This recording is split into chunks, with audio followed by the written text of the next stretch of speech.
What if survival meant living on the edge of oblivion, where every breath tasted of sand and desperation?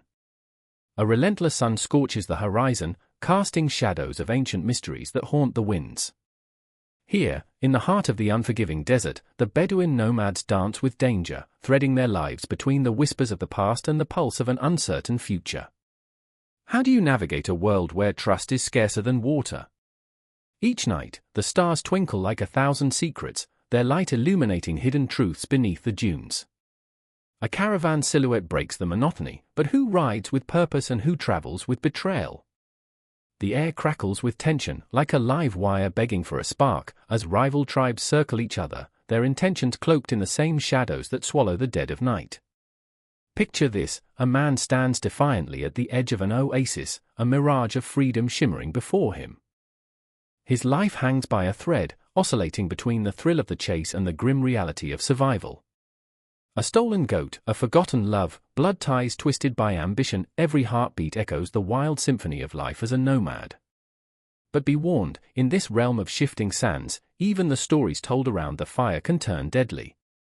Each tale carries a price, and laughter often masks the pain of betrayal. What if the ghosts of ancient warriors still roam these sands, their spirits lurking in the echoes of the winds? Can you hear them? Whispers of revenge, oaths unfulfilled, the scent of old blood mingling with the dry earth. They say the desert keeps its own counsel, but what if it also holds the key to an unbreakable curse? Do the sands remember? Can they be forced to speak the names of those who dared to forget? Every sunset paints a new canvas, a fleeting reminder that nothing is permanent, especially not life. The nomads live on borrowed time, defying fate with each passing day. A storm brews on the horizon, not just of dust, but of secrets long buried. Will you stand with the brave, or will you betray them to keep your own skin intact? Each choice slicing through the tension like a scimitar, sharp and unforgiving. Twilight descends like a shroud, enrobing the desert in a cloak of mystery. Underneath the surface, a fierce rivalry simmers, threatening to erupt into chaos. Allies today could be enemies by dawn. Betrayal is a currency, laughter a mask, and the price of survival rises with the sun. Do you dare to listen to the heartbeat of the sand, the rhythm of a life lived in constant peril? Here lies your invitation to the ultimate game of survival, a world where every choice drips with consequence, and every moment is steeped in the intoxicating brew of life and death. The desert calls, a siren song laced with danger and desire. Step closer, if you dare, but remember, the sands remember, and they never forget.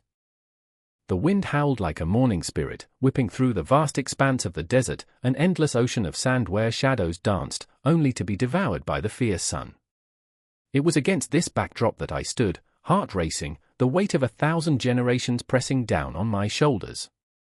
I remember the night, the air thick with tension and anticipation, as our camp, a constellation of flickering fires, echoed with laughter and the staccato rhythm of drums.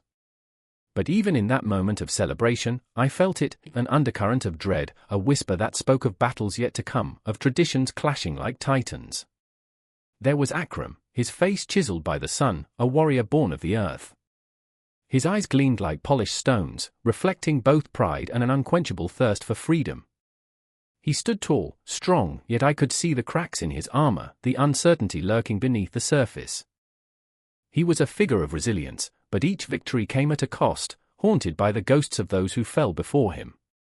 I remember the way his hands trembled, just for a moment, when he spoke of his father, the old man who had taught him the ways of the wind, the stars, and the unforgiving terrains of our homeland. I carry his spirit with me, he would say, a defiant fire burning in his chest. Yet, I could see it, the shadow of fear that danced behind his bravado, the fear of failing to honor that legacy. And then there was Layla, her spirit as fierce as a storm, yet tender like a blossom daring to bloom in the harshest of climates. She had a wildness in her, a longing for something beyond the horizon, something that felt almost sacrilegious in our tightly woven culture. Why must we always wander, she would challenge, fierce waves crashing against the steadfast cliffs of tradition. Why must our lives be dictated by the whims of the desert? Her voice would rise, a melody of rebellion that sent shivers through the air. I remember the softness of her hands, often stained with the colors of henna, weaving tales into the skin of women who sat around her, entranced by her stories.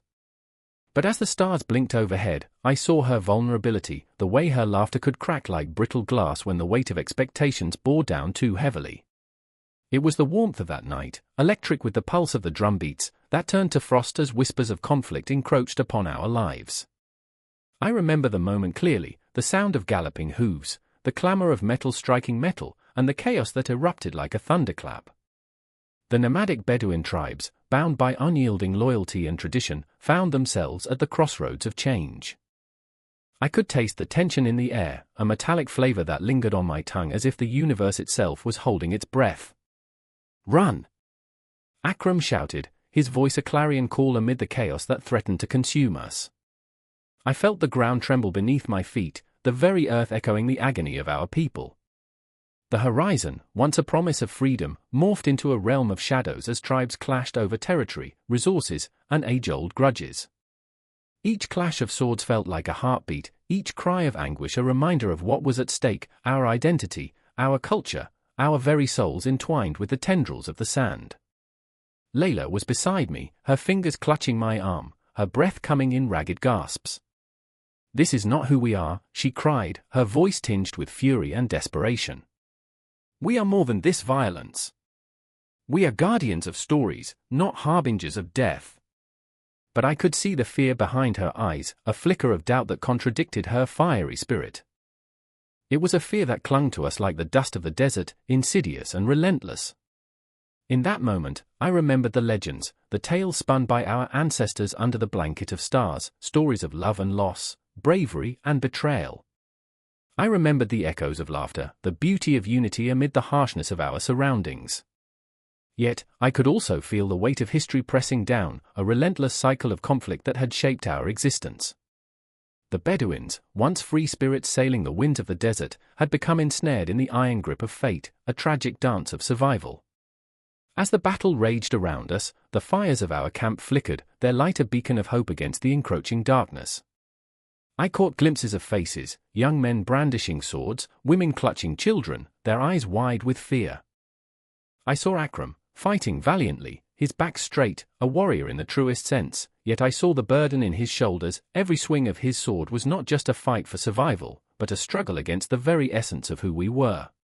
He fought for our past and our future, a desperate attempt to protect a culture that was threatening to unravel. And Layla, fierce and untamed, shouting words of defiance, rallying the women around her, igniting a fire within them that transcended the chaos. She became a symbol of resistance, her spirit unwavering amidst the storm. I watched as she wove the fabric of our narrative, transforming the horror into a tapestry of strength and resilience. Yet, I also recognized her fear, the fear of losing everything she held dear, the fear of becoming a ghost in a tale that was no longer hers. In that heart-stopping moment, the sands of time shifted beneath our feet, and I understood, this was the crucible from which our culture would emerge, forged by flames of conflict, tempered by the love of its people. The night was a living entity, pulsating with the spirit of our ancestors, shadows flitting in and out of existence, reminding us that we were not alone. And as the stars shone brightly overhead, I felt the pulse of history, the heartbeat of the desert, echoing through our veins. Our stories were etched in the sands, both fragile and eternal, a reminder that even as we faced the abyss, we carried the weight of generations, each one a thread in the intricate tapestry of Bedouin culture. The confrontation was not just with outsiders, but within ourselves, our fears, our dreams, our legacies entwined in an unbreakable bond. I still hear the echoes of that night, the laughter, the cries, the drums that beat like thunder in my heart. And as I stand at the precipice of the past, I know this is just the beginning, the prelude to a saga that would stretch beyond the horizon, an odyssey of a culture forged in the fires of struggle, love, and an unyielding spirit that refused to be extinguished. The desert would remember, and so would we. The sun dipped below the horizon, casting a fiery glow over the cracked earth, a cruel reminder of the life that ebbs and flows like the tides. Shadows stretched long, dark fingers grasping, clutching at what remains. Myra stood at the edge of their transient camp, a thin line of smoke curling from the crackling fire. The air was thick with the scent of charred meat, mingling with the bittersweet tang of impending rain. She could feel the tremor in her chest, the ache that whispered secrets of the past, of homes lost and paths never taken. I remember, she whispered to the wind, hoping it might carry her words to forgotten places. I remember the taste of salt on my lips as we crossed the ocean, the way the waves sang lullabies to our restless souls. Her voice broke like glass, shattering the stillness. The ground beneath her feet felt alive, pulsing with memories that were not hers alone. Across the fire, her brother Jax huddled, his brows knitted in turmoil. He was the anchor in her storm. But today, he was a storm of his own, anger and confusion swirling like the dark clouds overhead. They had moved from the coast to the mountains, the peaks now looming before them like ancient sentinels, witnesses to their unsettled past. It was a harsh life, this nomadic existence, yet somehow, it suited him. "What's the point, Myra?" he snapped, his voice a jagged edge. "We wander like ghosts, forever searching for something we can't even name." The flickering flames danced between them, casting shadows that hinted at the turmoil etched on their faces, two souls lost in the wilderness of their own hearts. "It's not just wandering, Jax," she said, her words barely rising above the crackle of the fire. "It's about finding freedom.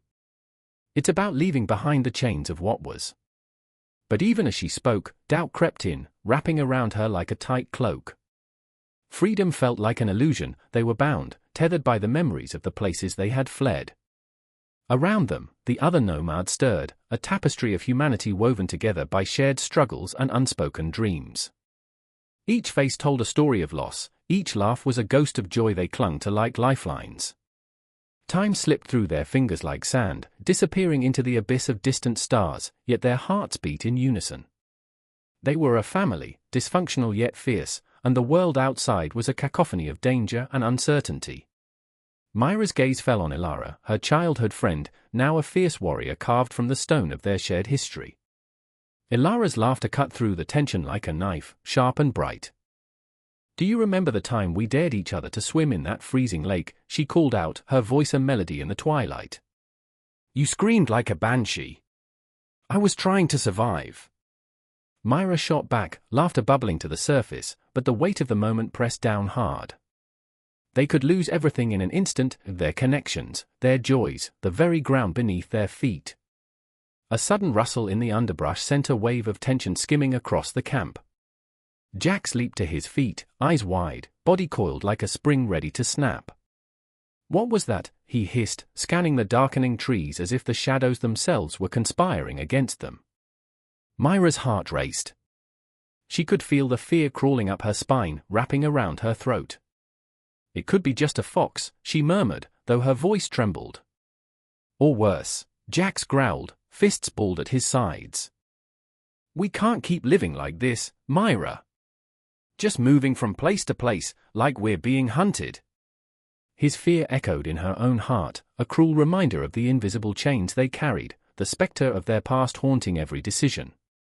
The silence that followed pressed down like a weight, suffocating them in uncertainty, and Myra's mind swirled with memories of their last settlement, the narrow alleyway suffused with the stench of decay, the bitter cries of those who had lost everything. "I remember how it felt to see the flames consume our past," she whispered, pain slipping into her voice. "To leave behind the ashes of what we once called home." Jax's shoulders slumped, the fight ebbing from him like the tide. "But what are we running toward, Myra?" he whispered, the vulnerability in his voice slicing through the darkness. "What if we're just chasing ghosts?" The fire crackled, spitting embers into the night like fleeting hopes. "Maybe it's not about where we end up," Myra said, her heart echoing the truth she tried to grasp. "Maybe it's about who we are when we get there." Ilara's laughter faded, replaced by a soft, knowing smile. "We carry our homes inside us," she said, her voice a balm in the tense air. "No matter where we wander, we are never truly lost."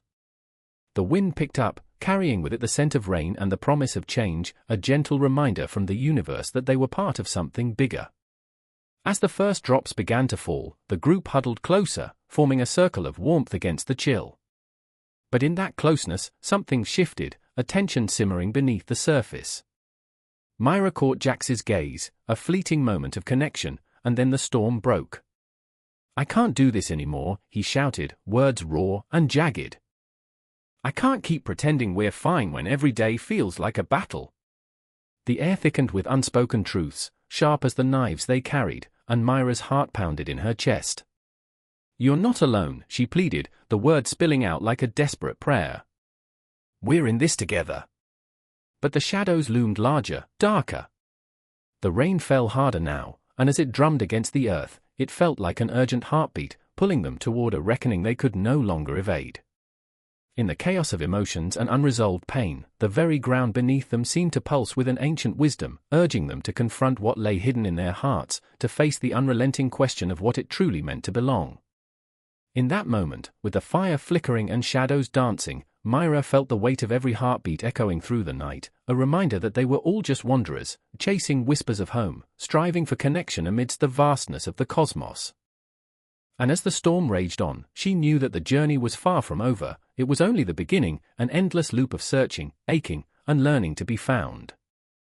A single drop of sweat slid down my temple, a traitor in the unforgiving heat, tracing a path toward my eye as the sun blazed overhead, relentless and mocking. In the distance, the horizon shimmered, a mirage teasing my parched throat and weary heart. I could hear the crackle of dry earth underfoot, each step a reminder of the desperation that filled the air, a heavy, suffocating silence punctuated only by the rhythm of my pulse, thump, thump, thump, as if echoing a warning against the vast emptiness surrounding me. Mark was ahead, his silhouette stark against the undulating dunes, a figure consumed by the desert's cruel embrace. His breath came hard, labored. "Keep moving, Cassie." "We can't stop now," he gasped, but the tremor in his voice belied his bravado. I could see it in his eyes, the flicker of doubt, the fear that the desert would swallow us whole. "Mark, I can't," I started, but the words evaporated, burnt by the sun. My throat was a desert itself, aching for water. I glanced at our dwindling supply, just a few bottles left, and my stomach twisted into knots. This was not just about survival anymore, this was about confronting the ghosts I had tried to leave behind. Each grain of sand felt like a memory, sharp and unforgiving, a reminder of the choices that led us here. "Focus, Cassie. We're not turning back." His voice cracked, and I saw the shadows of his past flicker behind his eyes like the distant dunes. I could feel the weight of our history pressing down on us, a heavy cloak of regret that suffocated whatever hope we had left. I glanced to my right, where Astra walked, her face set in determined lines, yet I caught the tremor in her hands. She was searching the horizon, scanning for signs of life, for salvation. Astra, always the optimist, the dreamer. But even her light was dimming. "Look, there," she cried, pointing to a dark spot against the luminous canvas of sand. "A cave.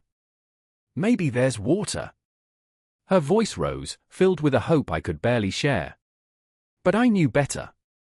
I remembered the whispers of the elders back home, tales of the desert that thrived on deception. It could be a mirage, I warned, but the words fell flat, heavy and sorrowful. Astra's eyes brightened, and for a moment, I hated her for it. How could she still cling to hope when we were so close to breaking? "That's better than nothing," Mark said, pushing forward with a burst of determination. My heart sank as I followed them, stepping into the seductive illusion of salvation. Each footfall felt heavier than the last, as if the earth itself conspired to pull me down, to drown me in this vast, unforgiving ocean of sand. Inside the cave, the world shifted. Darkness enveloped us, swallowing the light and the sound, leaving only the echo of our breaths. I felt the coolness of the stone against my skin, a stark contrast to the scorched landscape outside. But the shadows loomed larger here, creeping into the corners of my mind where the past lay buried. I could hear the whispers of old regrets, the laughter of friends lost, the screams of those who had vanished without a trace. "Water," Mark murmured, dropping to his knees, feeling the contours of the cave. I watched him, his desperation clawing at my insides, like a serpent coiling tighter with each moment. "If we can find it, we can survive." But as I looked deeper into the cavern, I felt an unsettling chill. The shadows shifted, twisted, taking on forms that were all too familiar. Ghosts of my own making rose to confront me, faces of the lost, the broken, the ones I had left behind. "You think you can escape," they whispered, voices echoing like a cruel symphony. "You think this is survival? Cassie." Astra's voice broke through the fog, dragging me back to the present. "Are you okay?" But her eyes widened as she followed my gaze into the darkness, uncertainty etching itself into her features. I don't know," I stammered, fighting against the tide of memories. The cave felt alive, pulsating with the weight of our fears and failures. Each shadow seemed to breathe, a living testament to the struggle for existence in this merciless land. Then, a soft trickle broke the silence. Mark's head snapped up, hope igniting in his eyes. "Did you hear that?" He scrambled toward the sound, and in a flurry of movement, we all converged. A small pool of water lay glistening in the dim light, a mirage transformed into reality. "Thank God," Astra breathed, kneeling by the pool, cupping her hands to drink. Her joy was infectious, even as I felt a knot of dread tighten in my chest. The water was cool and pure, but the cave whispered warnings, the darkness still swirling around us like a thick fog. "We can't stay here long," I said, my voice hoarse from the heat and the panic that raced through my veins. "We have to keep moving." But the moment hung heavy with the tension of unspoken truths, of fear and longing that bound us together in this unforgiving world. Mark drank deeply, then looked up, his face illuminated by the flickering light. "What if we're too late?" The word struck me like ice, freezing the moment, and I felt Astra's gaze pierce through me, a question hanging unasked between us. "Too late for what?" I whispered, though I feared the answer. I remembered the city we had left behind, the echoes of laughter now silenced, the light snuffed out in a flash of chaos. "Too late for hope," he said softly, and the breadth of that statement resonated, deep and profound. The weight of our choices hung in the air, a heavy fog that wrapped itself around us. In that cave, surrounded by shadows, I felt the enormity of the desert, the vast ecosystems that flourished amidst despair, the hidden resources that promised survival yet demanded sacrifice. The desert was a paradox, a cruel mistress that offered both beauty and danger, a landscape of contradictions that mirrored our own struggles. I could feel the heartbeat of the earth beneath my feet, a reminder of resilience, of life that thrived even in the harshest conditions. And yet, as I looked at Mark and Astra, I knew we were teetering on the edge of something profound, something that could either bind us together or tear us apart. The cave whispered secrets as we prepared to leave, the echoes of our past mingling with the promise of what lay ahead. With a final glance at the shimmering water, we stepped back into the blinding light, into the unforgiving embrace of the desert once more. The sun beat down mercilessly as we stumbled toward the horizon, the shadows of our choices trailing behind us, haunting yet familiar. I could feel the desert shift around us, the winds howling secrets, and I knew this was just the beginning. The wind howled through the night, a restless spirit stirring the sand, twisting it into a storm that danced with the shadows of ancient figures. The campfire flickered, a trembling heartbeat amid the bleak expanse, casting fleeting warmth upon the faces of those gathered. Majid's heart raced, pounding against his chest like thunder rolling silently through the desert. I remember the stories, the whispers of long-lost ancestors that haunted these sands, he murmured, his voice barely rising above the crackle of the fire. He was a man torn by duty, caught between loyalty to his clan and the aching desire to break free. 1,000 hearts beat as one under the stars, yet here I am, shackled by expectations. His cousin, Amina, watched him with eyes full of storm clouds. They had grown up together, their laughter echoing in the stillness of night, yet now her gaze bore the weight of 1,000 unsaid words. She was the anchor in his turbulent sea, the one who understood the silent screams of his soul. "Majid," she began, her voice trembling, "you know the tribe won't let you go. They'll never let you walk away." The air thickened with tension, the unspoken fear of defiance hanging heavy like the darkness above.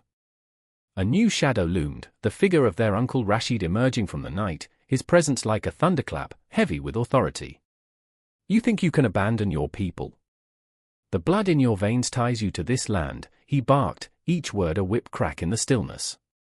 Majid flinched, the familiar sting of familial duty wrapping around his throat like a noose. He wanted to scream, to run into the vastness of the desert where the stars whispered freedom, but the chains of his clan held him, ironclad and unforgiving. "I must find my own path," he shouted, the words bursting forth like fire from his lips. Rashid's laughter was a low rumble, a sound born of centuries of tradition and unyielding loyalty. A path? Your path is woven into the fabric of our tribe. Do not think of yourself as separate. You are a part of our lineage, our blood. The fire crackled angrily, as if in protest to these ancient dictates that felt so suffocating in the wake of Majid's yearning. Amina stepped forward, her voice a fragile whisper. And what if the fabric is fraying? What if our clan is suffocating beneath the weight of the past? I cannot bear to watch us drown in our own history. Her words struck like arrows, each one piercing into the hearts of the gathered. The fire flickered again, a moment of stark clarity amid shadows and doubt. The stars above seemed to hold their breath. Each one was a witness to the struggle unfolding beneath them, an eternal audience to a conflict that had echoed through the ages. In those flickering moments, Majid felt a spark of rebellion igniting within him, raw and fierce. But what if traditions become chains? He challenged, his voice a low rumble of thunder, daring to disrupt the sacred calm. Rashid's eyes narrowed, the traditional patriarchal steel unyielding. Chains or not, you owe it to your family, to your ancestors, to carry on the legacy. This is not just about you. Majid felt the heat of Amina's gaze, a lighthouse guiding him through the storm. But it is about us too, uncle. We're each more than the sum of our family's expectations. We have dreams. A wave of fear crashed over Amina's words, each syllable soaked in desperation. In that fierce confrontation, the night itself trembled. The sand beneath their feet felt alive, absorbing the weight of their desires and fears. The ghosts of ancestors lingered in the air, weaving through the tension, their breath cold with the regrets of unmet dreams. Majid's memories surged, visions of laughter echoing in the tents, children playing beneath the watchful eyes of elders. But with every memory came the sharp pang of reality, the laughter silenced by the demands of duty, the dreams swallowed whole by the darkness of tradition. I remember, he murmured, the taste of freedom in the desert air, the stars whispering secrets. I can't be just a shadow of what's come before. Rashid's face hardened, but there was a flicker of uncertainty. What do you propose? To abandon your kin? To walk away from our honor? Majid took a deep breath, the air thick with the scent of burning wood and unspoken words. I'm not abandoning anyone. I'm asking for a chance to forge something new. Something that honors our past without being shackled by it. Amina's heart raced with hope, the spark of a dream igniting in the space between them. We could be more, she whispered, but doubt loomed large, clawing at their resolve. What if they don't allow it? What if they see us as traitors? The silence that followed was a living thing, suffocating and overwhelming. Majid felt the pulse of the earth beneath him, the heartbeat of their ancestors thrumming against their feet. In that moment, he felt small yet vast, insignificant yet essential, a single grain of sand in an endless desert, caught between the weight of generations and the boundless sky. I remember the stories of those who dared to dream, he said, voice trembling with longing. Those who carved their names into the stars. He looked into Amina's eyes, and time stretched, an eternity held in a single heartbeat. Let us not just be shadows. The wind howled again, carrying their hopes into the unknown, a haunting melody that echoed with the promise of change. And as the fire crackled, the figures around it became more than just families bound by blood, they became warriors of their own destiny, standing on the threshold of a new dawn, where tradition met rebellion under the vast, unyielding sky. The night held its breath, and the stars bore witness, eager for the unfolding tale. The sun hung low, a molten orb bleeding fire across the horizon, its glow swallowed by the unforgiving sands. In the distance, the silhouette of a camel broke the horizon, staggering across the dunes like an ancient ghost. Its breath came in ragged gasps, hot and heavy, mirroring the anxious thumps of my heart as I watched it stumble. The village lay behind me, a patchwork of color and despair, where laughter had long since dried up, where dreams had been buried under the weight of reality. I was supposed to fetch water, supposed to lead the beast home, but I felt as if the desert was swallowing me whole. I remember the stories my mother told me, of how these creatures could carry the weight of the world, how they were lifelines in a sea of emptiness. But all I felt was the crushing reality of my own failures. The camel's legs quivered, it was not just a beast of burden, but a lifeline, a friend, a family member, a partner in survival. Its dark eyes held a wisdom that pierced through me, a reminder of the millions of miles it had traveled, the many burdens it had borne. This was no ordinary camel. This was Zahir, the oldest of the herd, a creature full of stories and scars, like us. But here I was, trembling, raw with fear and desperation. I was Amina, a girl of 12 summers, thrust into a world where survival felt like a heavy cloak, stifling and suffocating. I could hear the distant cries of my younger brothers, the sound cutting through the thick silence, a reminder of the urgency pressing against my chest. The well was dry. It had been for days. The village was on the brink, and I was supposed to be the savior. Instead, I felt like a ghost, haunting the very home I was meant to protect. "Get up, Zahir," I whispered, my voice trembling like the heat rising from the sand. "We need to go."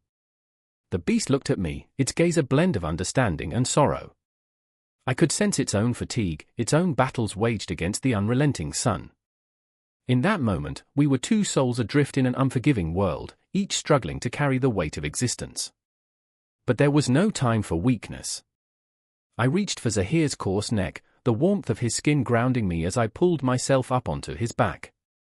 The world shifted beneath me, and suddenly, I was flying through the air, suspended between the harshness of the desert and the weight of my responsibilities.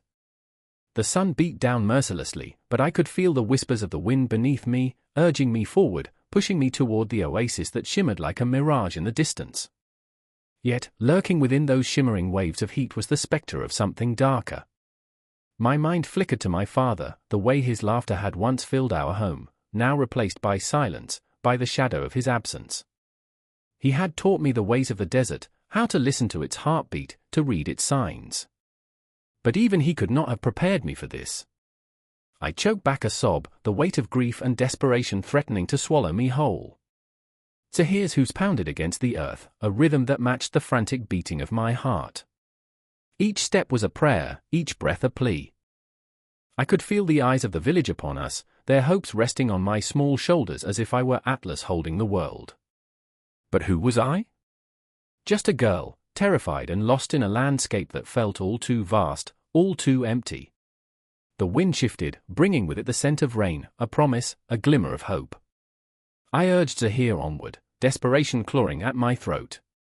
The oasis loomed closer, a vision of green amidst the relentless brown. But hope is a treacherous thing, a double-edged sword.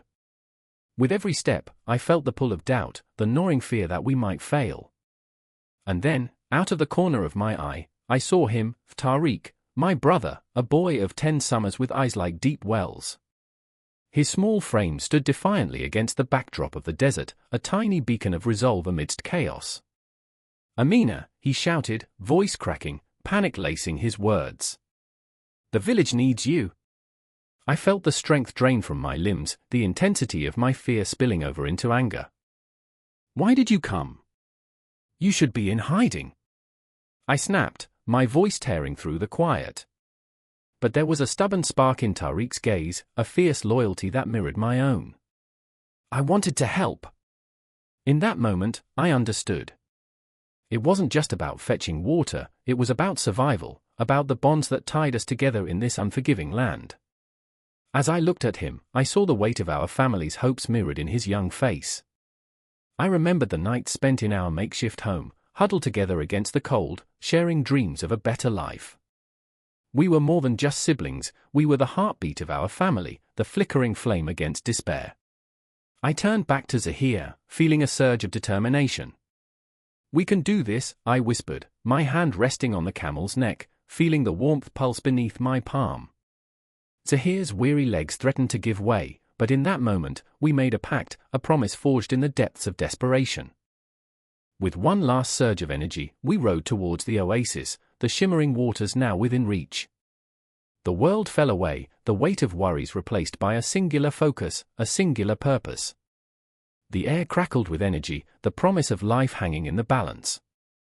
But as we neared the water, I felt the shadows creeping in, haunting reminders of the burdens we carried, the loss, the fear, the unknown. I glanced back at Tariq, his eyes wide with hope and uncertainty. The oasis loomed ahead, a siren's call, and I knew that whatever lay beyond those shimmering waters would alter our lives forever. Time felt suspended, stretched thin like the last strands of twilight. The echoes of our past whispered in the wind, and I could almost hear my mother's voice, urging us onward. "We live for tomorrow," she would say, "and tomorrow is a gift." I tightened my grip on Zahir's reins, ready to face whatever awaited us, ready to confront the specters of our past. And as we surged forward, I felt the boundaries between us dissolve, the girl, the camel, the boy, all intertwined in the tapestry of survival. The sun dipped lower, darkness pooling around us, but hope flickered like a candle in the distance. We were alive, and as long as breath filled our lungs, we would fight for tomorrow.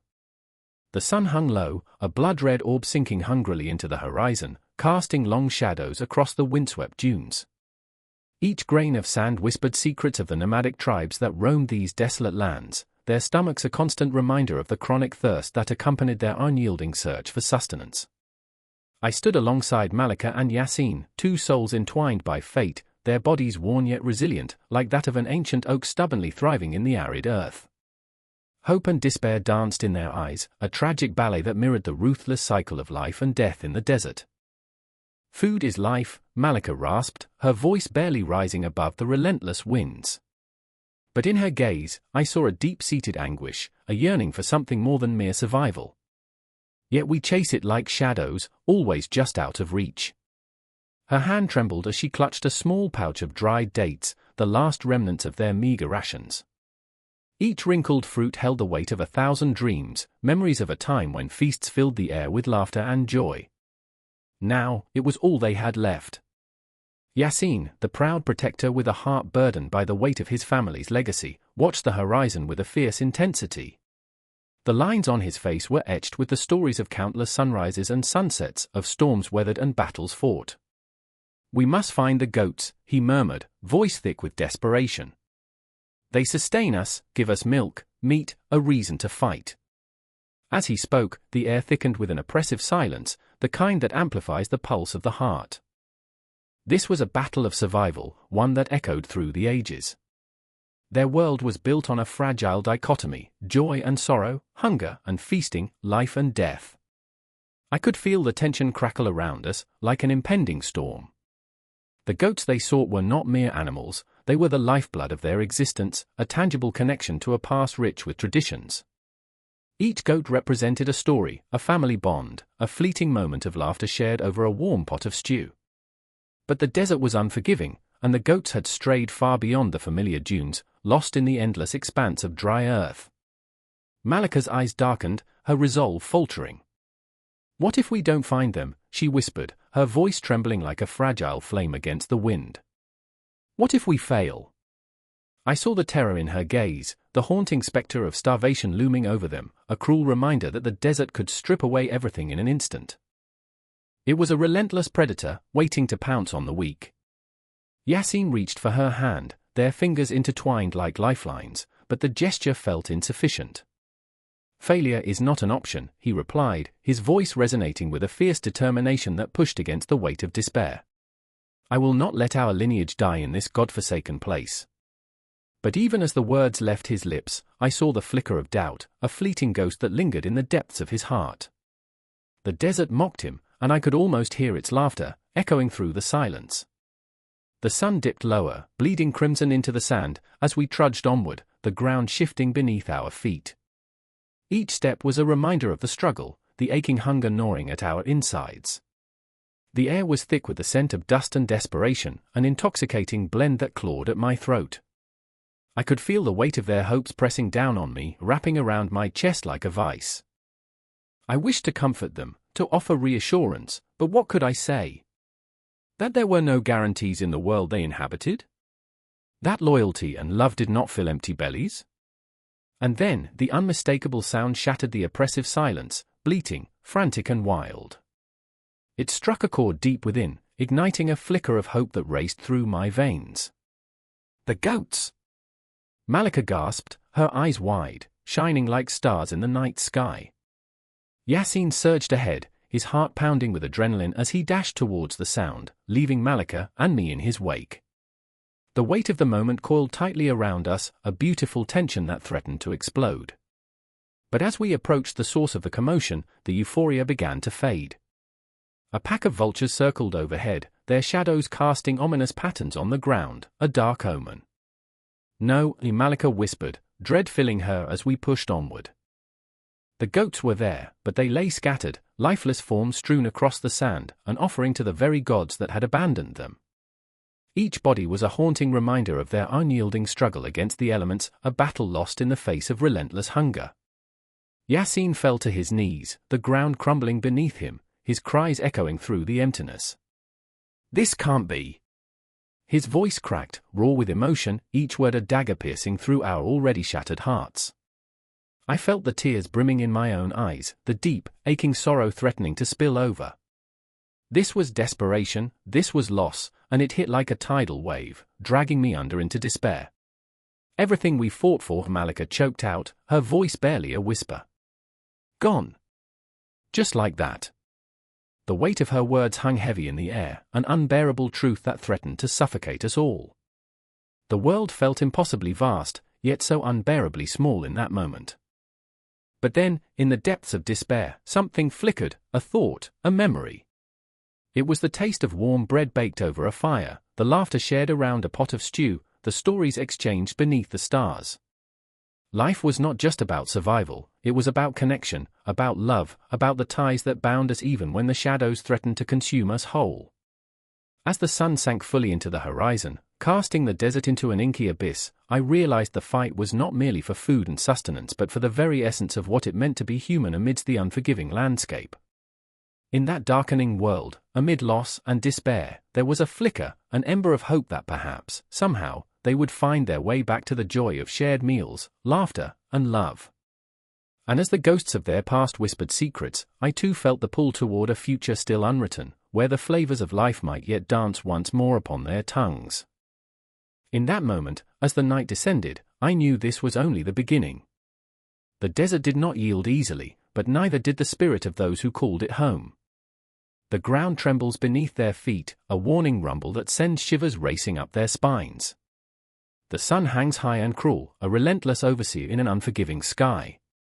It paints the cracked earth a blistering shade of desperation, whispering tales of drought and despair.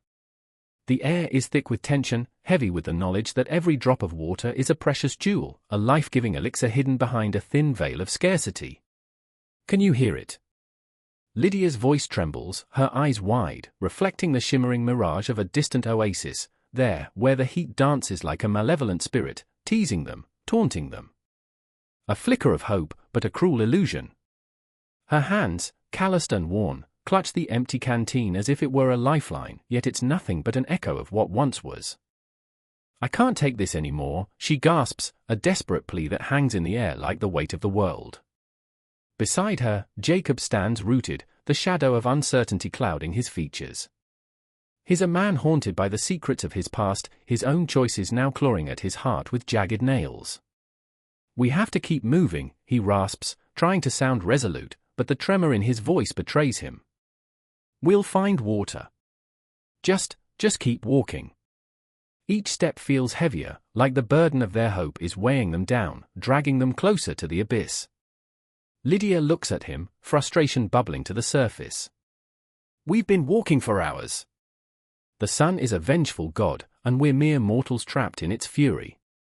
Her emotions swirl like a tempest, a cocktail of anger, fear, and desperation.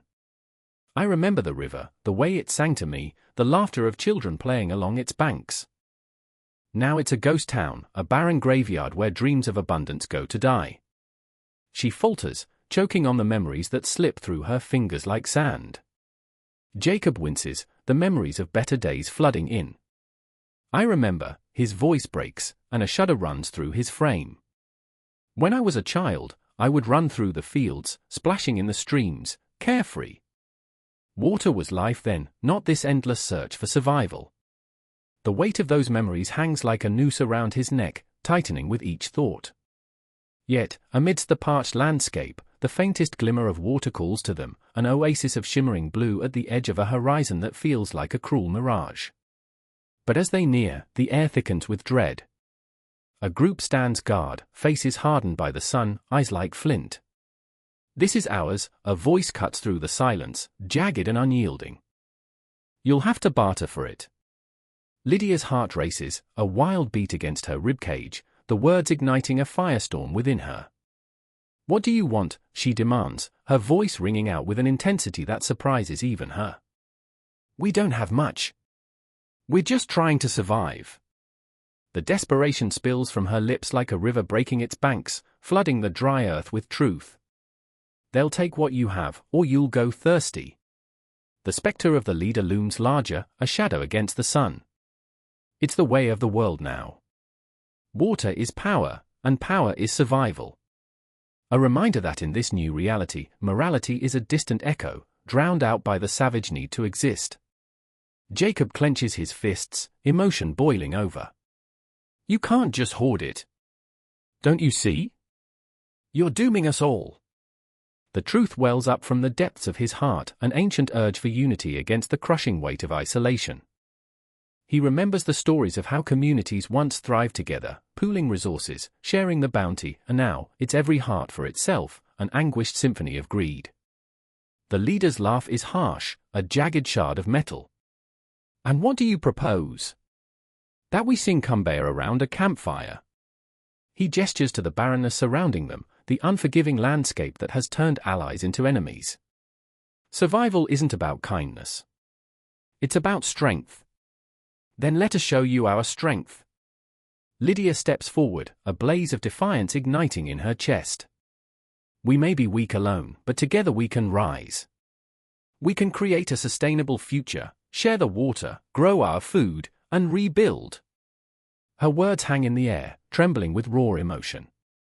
The weight of her dreams crashes down, leaving her exposed, vulnerable. We just need a chance.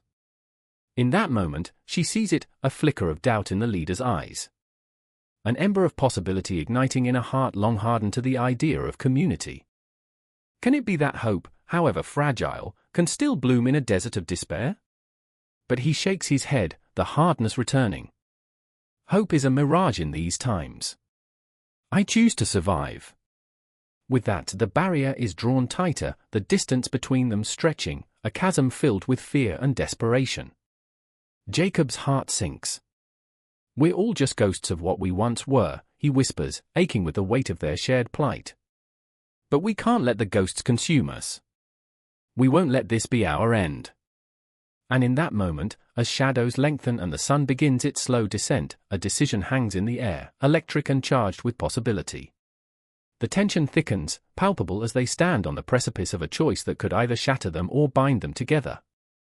Time holds its breath, a clock ticking in the distance, its hands flickering ominously as if mocking their plight.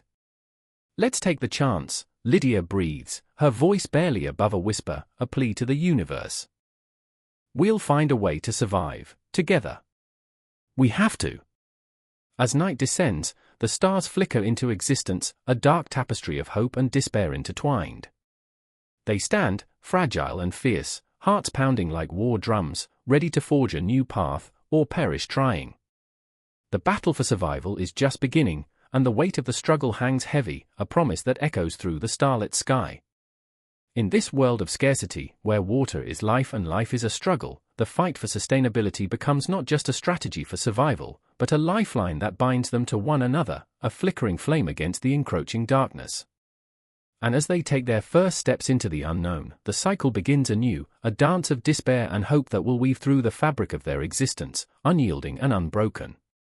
The frigid wind howled through the alley, a piercing reminder that life could turn bitter in a heartbeat. Sarah stood pressed against the damp stone wall, her breath hanging in the air like a ghost.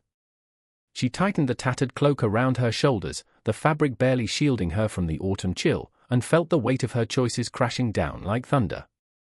Her fingers grazed the stitches, handmade, a tapestry of her mother's love, now fraying at the edges, like the life she once knew. Across the narrow street, Julian paced, his boots striking the cobblestones with a desperation that echoed through the darkened night. He wore a shirt that glimmered with the remnants of a once bright dye, now dulled by the passage of time and heartbreak. It had been a brilliant shade of crimson, a color that had once sung of passion and resilience. But now, beneath the grime and the shadows, it whispered of lost battles and dreams deferred. The tattered hem hung low, like the weight of the world, a reminder that his very existence had become a silent rebellion against the suffocating expectations of his father. "Julian!" Sarah's voice cut through the air, sharp and pleading. She stepped forward, but the moment was more than just a name. It was a plea, a tether to the past, and a promise of what might still be. His head snapped up, eyes wide, caught between the haunting spectre of what was and the uncertain promise of what could be. A flicker of hope ignited in the depths of his weary gaze. "Are you ready?" he asked, his voice trembling with an intensity that made her heart race. Was it fear? Or was it the thrill of defiance? The fabric of their lives hung heavy in the air, swirling with unspoken words, their hearts intertwined like the threads of a fabric fraying under tension. "I remember when clothes were simply clothes," she said, allowing the memories to tumble from her lips. "I used to think they were just a way to keep warm, but every stitch, every color, it meant something." The cloak fell open slightly, revealing the remnants of a faded embroidery that once told stories of dragons and distant lands. "But now they carry our secrets, our scars." Julian glanced down at his own attire, a mix of practicality and shame, each thread an emblem of the life he was forced to live. The heavy woolen coat he wore was a gift from his father, meant to convey status, yet it suffocated him with every breath. "I wear this for him," he admitted, a bitter laugh escaping, "but I feel like a puppet, strung along by the very fabric intended to elevate me." A sudden shadow flitted across his features, and he turned to look over his shoulder, as if expecting the ghosts of his lineage to come leaping from the darkness, demanding their due. "But what if we could tear it all away? What if we stripped ourselves of our adornments and stood bare before the world? Would we be seen? Or merely invisible in our vulnerability?" The weight of his question hung in the air, a fragile thing pulsing between them. Sarah's heart raced. "Julian, every patch, every adornment has a story. It's not just about the clothes." She gestured to her cloak, the fabric worn thin yet rich with memories. "They are like us, woven from the threads of our experiences, stitched together by hope and despair alike. What do we do when those threads fray?" He moved closer, their breaths mingling in the cold night air, weaving an unintentional tapestry of intimacy. "What do we do, indeed?" He reached out, fingers brushing against the hem of her cloak, his touch lingering as if it were a lifeline. "Do we cling to the past, or do we shed it like a snake shedding its skin?" She shivered, not from the cold but from the weight of his gaze.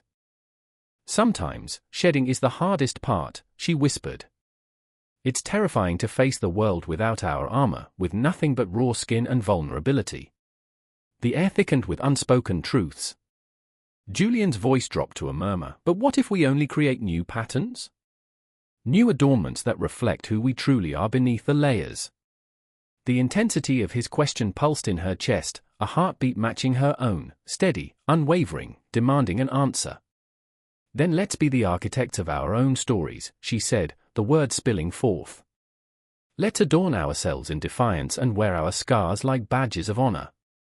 Before she knew it, they were standing in the middle of the street, the world around them fading into a distant murmur. The night wrapped around them, a protective shroud that held promises and fears alike. The shadows whispered secrets, and the stars blinked down, witnesses to this moment of raw truth, where clothing transcended practicality, it became the very essence of their existence. A sudden roar echoed from the nearby tavern, laughter spilling into the night. They turned, faces illuminated by the warmth of flickering torchlight, revealing the faces of others clad in vibrant hues, garments that danced with stories and laughter. But their expressions told a different tale, a tragic melody of lives half-lived, each piece of clothing a mask that concealed their true selves. "Do we join them?" Sarah asked, her voice a breathless challenge, daring the universe to answer. Julian nodded, a flicker of determination igniting in his eyes. "Yes, but on our own terms. We'll forge our path among the remnants of their masquerade." The thrill of their rebellion coursed through them, a visceral rush that ignited their spirits. And as the night wore on, they stepped into the light, a duo adorned not merely by fabric but by the weight of stripped expectations, the heartbeat of their resolve echoing against the cobblestones, fierce and unyielding. They were not just participants in this masquerade, they were rewriting the rules, crafting a narrative woven from the very threads of their souls. The world around them spun on, cloaked in joy and sorrow, as they moved forward, two restless spirits dancing on the edge of a revolution that transcended the fabric of time itself, their story a continuous thread, flowing into the next inevitable moment, where every heartbeat carried the echoes of their truth, raw and relentless, unafraid to shift the very fabric of life. A single star flickered in the vast desert sky, a lone witness to the chaos below. The wind howled through the tents, whipping up sand that stung like tiny arrows against the skin. I stood there, heart racing, adrenaline pulsing through me, my throat dry as old bones. The weight of silence pressed heavily, a suffocating blanket before the storm. My breath hitched, something was coming, something dark. I could feel it in the marrow of my being. Jamal! The cry pierced the night like a dagger, raw and pleading, echoing through the emptiness. My brother's name hung in the air, a desperate invocation against the encroaching shadows. He was out there, somewhere in the dark, a flickering flame against the night. The fear clawed at my insides, twisting like a venomous serpent, and I knew that we were not just facing the desert's cruelty, we were grappling with something far more sinister. I remembered the stories that our grandfather told us, tales woven into the fabric of our lives. Every star is a story, he would say, eyes glinting with mischief, and every ghost is a memory. His words hovered in the air, clinging to me like the scent of the campfire smoke, thick and suffocating. I could see him now, his gnarled hands gesturing wildly as he spun tales of heroes and monsters, of love lost and battles fought. Yet tonight, his stories felt like a shroud wrapping around my heart, a reminder of the specters that lurked just out of sight. "Where are you?" I whispered into the wind, a prayer laced with dread. The desert had a way of swallowing sound, of turning voices to echoes, but it couldn't devour my fear. I felt it gnawing at my insides as I scanned the horizon, searching for a flicker of movement. That's when I saw her, Layla, my sister, her silhouette framed against the pale glow of the moon. She stood like a statue, frozen in time, her chest heaving with panic. In her hand, she clutched a worn leather pouch, the one our grandfather had gifted her. I could see the shadows dancing across her face, her eyes wide with terror, and I knew the stories haunted her too. "Jamal is gone," she breathed, more a statement than a plea. Her voice trembled like a fragile flame, and I wanted to comfort her, to wrap her in the warmth of 1,000 stories, but the words caught in my throat. What could I offer her in this moment, when the very essence of our lineage was at stake? The tales of courage felt inadequate against the reality of our brother's absence. We were at the mercy of the desert, and it felt insatiable. "I remember," I said, trying to tether us to something solid. "I remember the tale of the lost traveler, who wandered the sands for days, only to find himself ensnared by the whispers of the wind." My own voice sounded foreign, trembling in the stillness. He was swallowed by shadows, but he found his way back by remembering the stories, the names of his loved ones, the legends of our people. But even as I spoke, I felt the weight of my own words, heavy with doubt. Would memories save us? Would they guide Jamal back to us? Layla's eyes darted toward the endless blackness. What if the shadows take him too? What if he becomes a ghost in one of our stories? She clutched the pouch tighter, as if it could ward off the darkness. Fear pulsed between us, a living entity, wrapping around our throats. We were trapped in a world where stories could both heal and haunt. Suddenly, a scream shattered the stillness, piercing through the veil of night like the blade of a dagger. Our hearts leapt, and I felt every muscle in my body tense. It was a sound that echoed through our very souls, a cosmic cry of despair. "Jamal!" The name reverberated in my mind, electric with terror. I took a step forward, a breath hitching in my throat. "Jamal!" I shouted, the sound swallowed by the desert. The wind howled, a ghostly whisper, carrying with it the scent of desperation and fading hope. Layla reached out, grasping my arm, her grip fierce, anchoring me as the ground shifted beneath our feet. "I can't lose him." Her voice quivered, a fragile thread woven into the fabric of our fear. But in that moment, I understood. We were not just waiting, we were holding on to the very essence of life itself, the stories that bound us together, our family's history, our culture, a tapestry woven from laughter, tears, and the echoes of those who had come before. The night stretched on, an endless expanse of uncertainty. Each heartbeat felt like a drum, echoing the rhythm of our fears. The stars blinked down at us, indifferent witnesses to our plight, yet still whispering ancient tales of survival. Legends of love and loss danced through my mind, urging me to remember, to reach deep into the well of our shared existence. Jamal! I called again, my voice breaking under the weight of our desperation. We are here. We are waiting. The words hung in the air, trembling under the weight of the cosmos. And in that moment, I realized, stories were not just echoes of the past, they were our lifeline.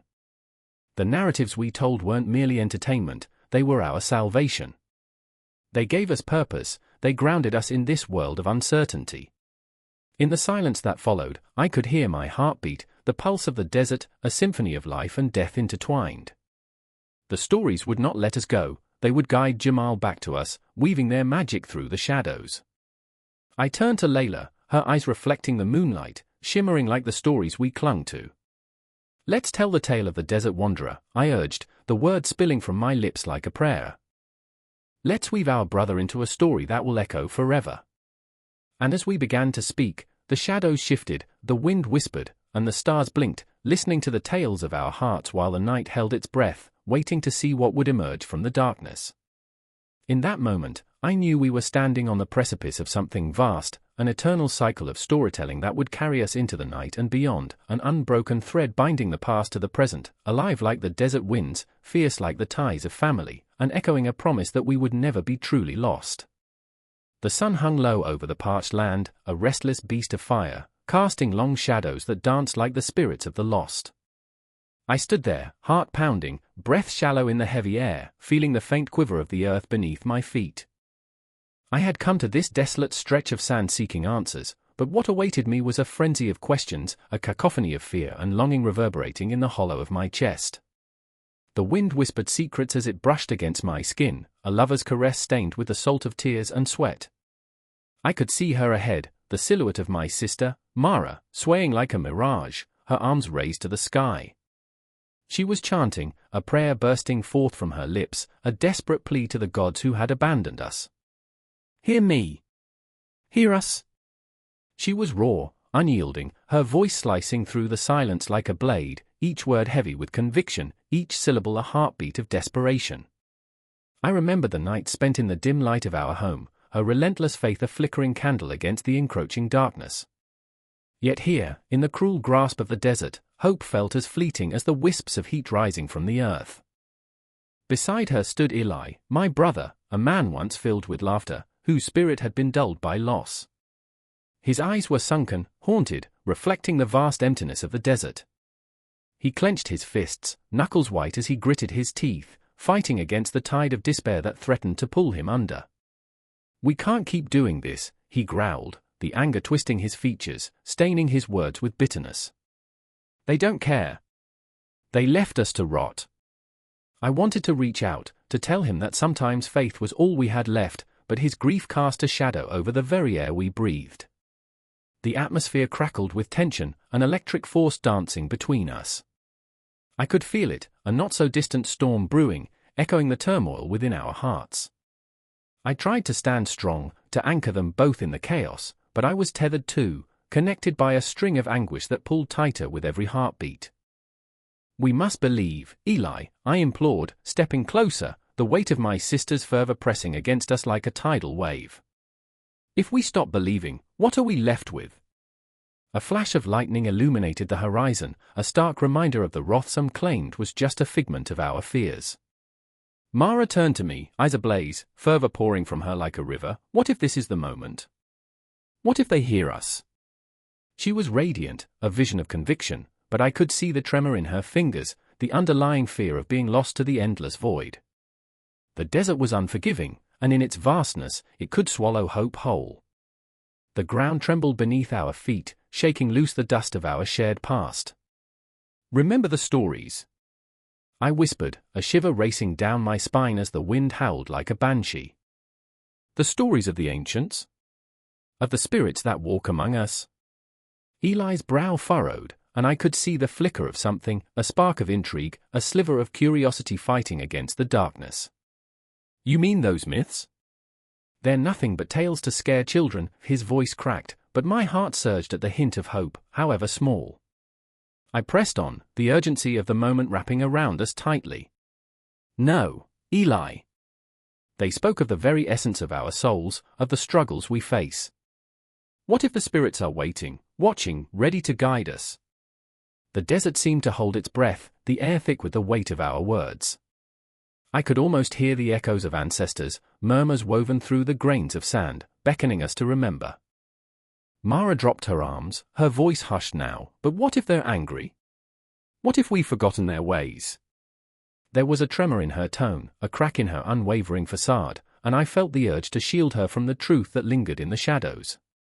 The air thickened, the sun dipped lower, and the stark realization of our vulnerability clawed at my chest. We were nothing but fragile bodies in a vast, unfeeling desert. Maybe they're waiting for us to remember, I said softly, the words floating in the stillness, a whisper of hope against despair. They want us to fight, to reclaim what was lost. It's not just about the prayers, it's about believing in each other.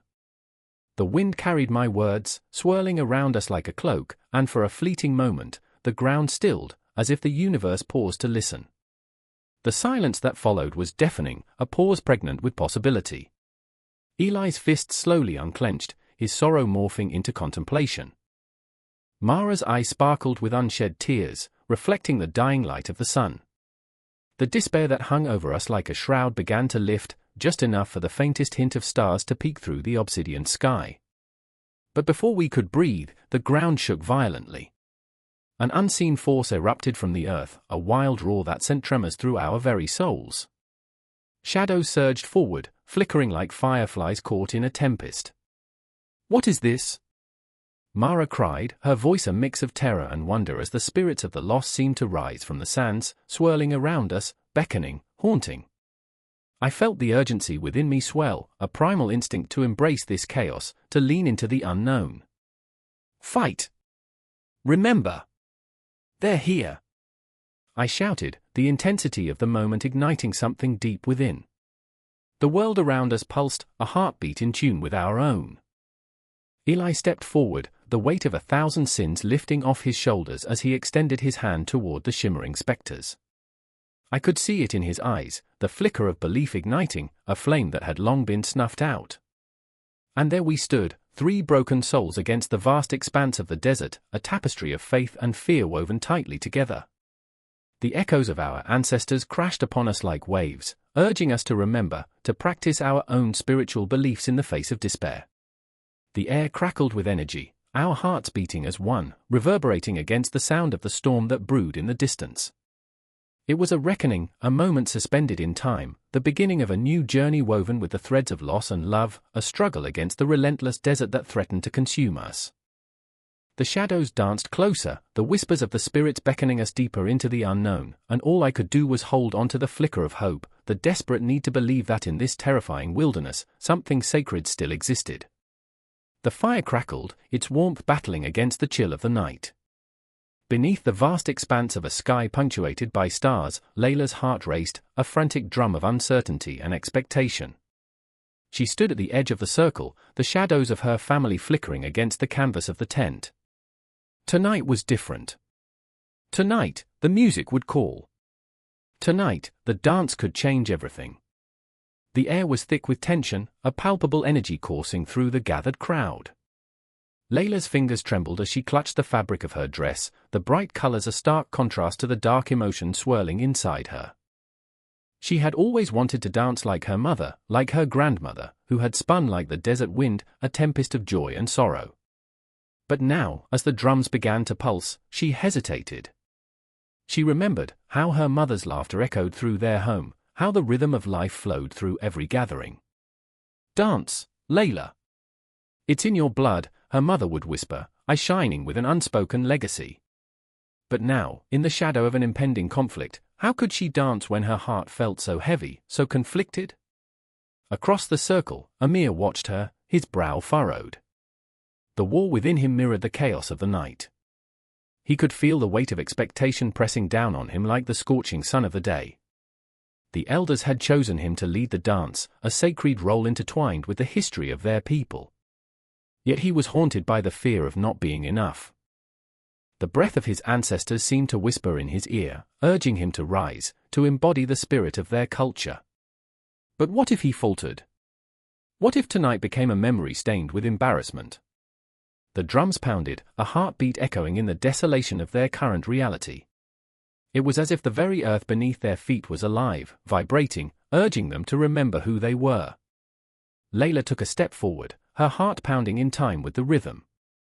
She wanted to lose herself in the music, to forget the fear that gnawed at her soul, the uncertainty of their future.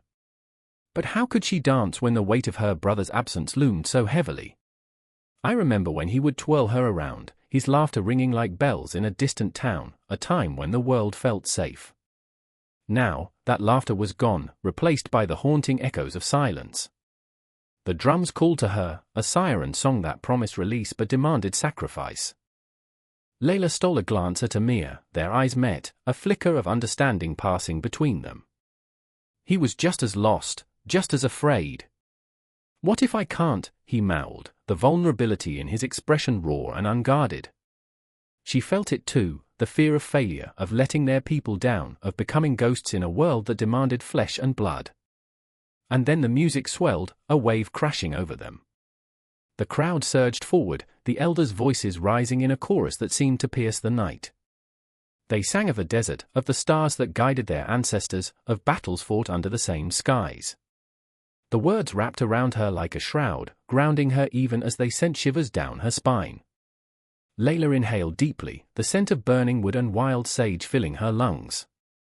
"Dance," someone shouted, and it pierced through her hesitation like an arrow finding its mark. She stepped into the circle, her feet finding the rhythm, the pulse of her ancestors guiding her. The music enveloped her, and with it, a release, a letting go of the fears that had bound her. She twirled, spinning into the darkness, feeling the weight of the world lift, if only for a moment. Amir followed, his movements tentative at first, but soon his spirit ignited alongside hers. They danced together, two souls intertwined like the roots of the ancient trees that stood unwavering against the desert storms. Each step, each sway, was a prayer, a plea to the cosmos for strength, for hope, for unity. The rhythm became a heartbeat, their heartbeat, and together they wove a tapestry of emotion and memory, binding the past to the present. But then, amid the fervor, something cracked. A shout, a sound, dissonant against the harmony of the night. The laughter faded, the music faltered. The energy shifted, and the shadows seemed to stretch, dark fingers reaching toward them as tension seeped back in. Voices rose in alarm, whispers of danger swirling like a sandstorm. Layla felt it, an encroaching fear that turned her blood to ice. Her heart raced. She remembered the stories of their people who had danced only to be torn apart by conflict. Was this night to be marked in blood and fear, rather than joy? The drums beat on, relentless, but the reality of their existence threatened to pull them under, drowning out the music's call. Yet somewhere deep within, a spark ignited. Layla glanced at Amir, and in that shared moment, they made a silent vow. No matter the danger that loomed, they would not let fear extinguish their fire. They would dance, and in dancing, they would resist the shadows that sought to consume them. The drum beats quickened, a race against time, a defiance against the encroaching darkness. Layla twirled, arms wide, eyes closed, feeling the music vibrate through her bones. She was a tempest, a force of nature, driven by the echoes of her ancestors, by the heartbeat of her people. And Amir was with her, a flame beside her, igniting the air around them. In that moment, with the universe swirling above them, they became more than themselves, they became a force of cultural expression, a defiance against the silence that threatened to swallow them whole. The night was alive, and as they danced, they carved their names into the fabric of existence, a reminder that even in the darkest times, music and dance could weave a light of hope amidst the shadows. The music played on, a promise, a battle cry. And together they danced into the unknown, their hearts echoing in the infinite expanse of the cosmos, refusing to be silenced. The wind howled like a wounded animal as Myra stumbled through the ghost town of her childhood. Each gust tugged at her clothes, pulling her back, reminding her that nothing was as it used to be. She stood at the edge of what was once a vibrant market, the air thick with the scent of spices and laughter, now replaced with the weight of silence. Broken stalls leaned like tired old men, their paint peeling like the fading memories of those who once thrived here. She remembered the energy, the warmth, the way her father used to barter with the vendors, his deep voice carrying stories of the past. But today, shadows danced where people used to gather. The rusting metal frames and shattered glass whispered of a forgotten world, a world being swallowed whole by modernity. It was a monster, devouring traditions, values, and lived with insatiable hunger. Myra's heart raced as she turned toward the sound of footsteps, heavy, deliberate. They echoed against the cobblestones, a rhythm of dread that quickened her pulse. Don't run, she thought. Face it. But her feet betrayed her, propelling her through the ruins toward a memory, a figure carved into the stone of her mind, her brother Anil. He had been the dreamer, the one who saw beyond the horizon, who dared to question why things had to remain the same. But questions had consequences, and somewhere, between curiosity and rebellion, he had vanished into the fog of change. Anil, she called, voice trembling, swallowed by the eerie stillness. Where are you? The cry echoed back, a haunting reminder that he was lost in a world that no longer held room for him. In the shadows, the figure emerged, not Anil, but Raj, her childhood friend, now a mere silhouette against the backdrop of crumbling hope. His presence was a paradox, both comforting and unsettling. He, too, had been swept up in the tide of modernity, his dreams now slick with the oil of progress. She could see it in his eyes, the flicker of ambition mixed with despair, the battle between tradition and the allure of the new. Myra, he said, voice rough, as if weathered by the storm of change. You shouldn't be here. Why not? She shot back, fueled by anger and grief. This was our home. What happened to us? The words hung heavy in the air, laden with the weight of a million questions that clawed at her chest. Raj sighed, his gaze drifting to the horizon where the city sprawled like a beast awakening from slumber. We've outgrown it. We can't hold on to the past forever. His words stung, like barbed wire wrapped around her heart, squeezing tighter with each syllable. We need to adapt. Create better lives. Better lives, she echoed, incredulous. Look around. All we've done is erase who we were. The shadows around them seemed to thicken, wrapping them in a cocoon of unspoken fears. As the sun dipped behind the crumbling buildings, a chill crept into Myra's bones, mirroring the cold realization that modernity was a thief. It had stolen their innocence, their connection to the earth, and replaced it with concrete jungles and flickering screens. She thought of her father, who once told stories under a sprawling banyan tree, its roots deep in the soil, anchoring history and hope. Myra, Raj interrupted her spiraling thoughts, his voice softer now, almost pleading. We can't bring it back. You know that. His eyes glimmered with the remnants of their shared past, a flicker of the brotherhood they had forged amidst laughter and adventure. You have to let go. Let go. The words echoed in her mind like a haunting refrain. Let go of what once was. Let go of the laughter, the warmth, the stories that wove the fabric of her being. But what would remain? A hollow shell, a ghost wandering through the ruins of her identity? Where's Anil? She asked suddenly, the question bursting forth like a dam breaking. He would understand. He would fight to keep it alive. She clenched her fists, desperation clawing at her throat. We can't just stand here and watch it all disappear. Raj's eyes darkened. Anil became a part of it. He accepted it. He believed in progress. His words fell like stones, each one sinking deeper into the chasm of her heart. He chose a new life, Myra. The truth hung heavy between them, a monstrous weight that threatened to suffocate her spirit. How could they have lost him to this insatiable beast? How could they allow tradition to wither while the world turned faster, brighter, but colder? I remember, she whispered, a tear tracing a path down her cheek, the way he used to look at the stars, as if he could touch them. The stars were still there, shimmering in the night sky, mocking her pain, whispering of dreams unmoored. Myra, Raj said gently, his hand reaching out, brushing against hers. We must find our own stars now. But every moment they spent reminiscing felt like a betrayal. The stars twinkled, indifferent to their struggles, while the ground beneath them trembled with the revolution of progress. Her heart wrenched as she felt the distance growing, a chasm that modernity carved between them, between who they were and who they were supposed to be. And just like that, the confrontation loomed ahead, a storm gathering strength. A decision, a choice that could change everything played in her mind, a fight against the overwhelming tide of change or a surrender to it. I won't forget, she said, voice fierce, a last grasp at the fading remnants of their past. I can't. In that moment, the world around them felt alive, the air thick with tension, charged with the energy of 1,000 unspoken words. The ghost of Anil lingered, a spectre of what had been, a reminder of the sacrifice of dreams. Myra shivered, caught between two worlds, with only the silence of the night whispering promises of uncertainty. And there, under the indifferent stars, the battle for their souls began. The sun hung low, a molten shard of orange bleeding into the horizon, as the wind whispered secrets across endless dunes. I stood there, heart thundering, my breath mingling with the dust that rose like phantoms from the ground. The air was thick with tension. A distant shout shattered the stillness, echoing through the valley like a gunshot. It was a voice I recognized, a voice that could slice through the chaos of the world, Yasmin, fierce and unyielding, calling out for me as if the very essence of the desert was at stake. Rummy! Rummy! Her voice danced on the wind, a desperate melody wrapped in dread. I pushed through the darkening sands, my feet heavy, every step pulling me deeper into an abyss of uncertainty.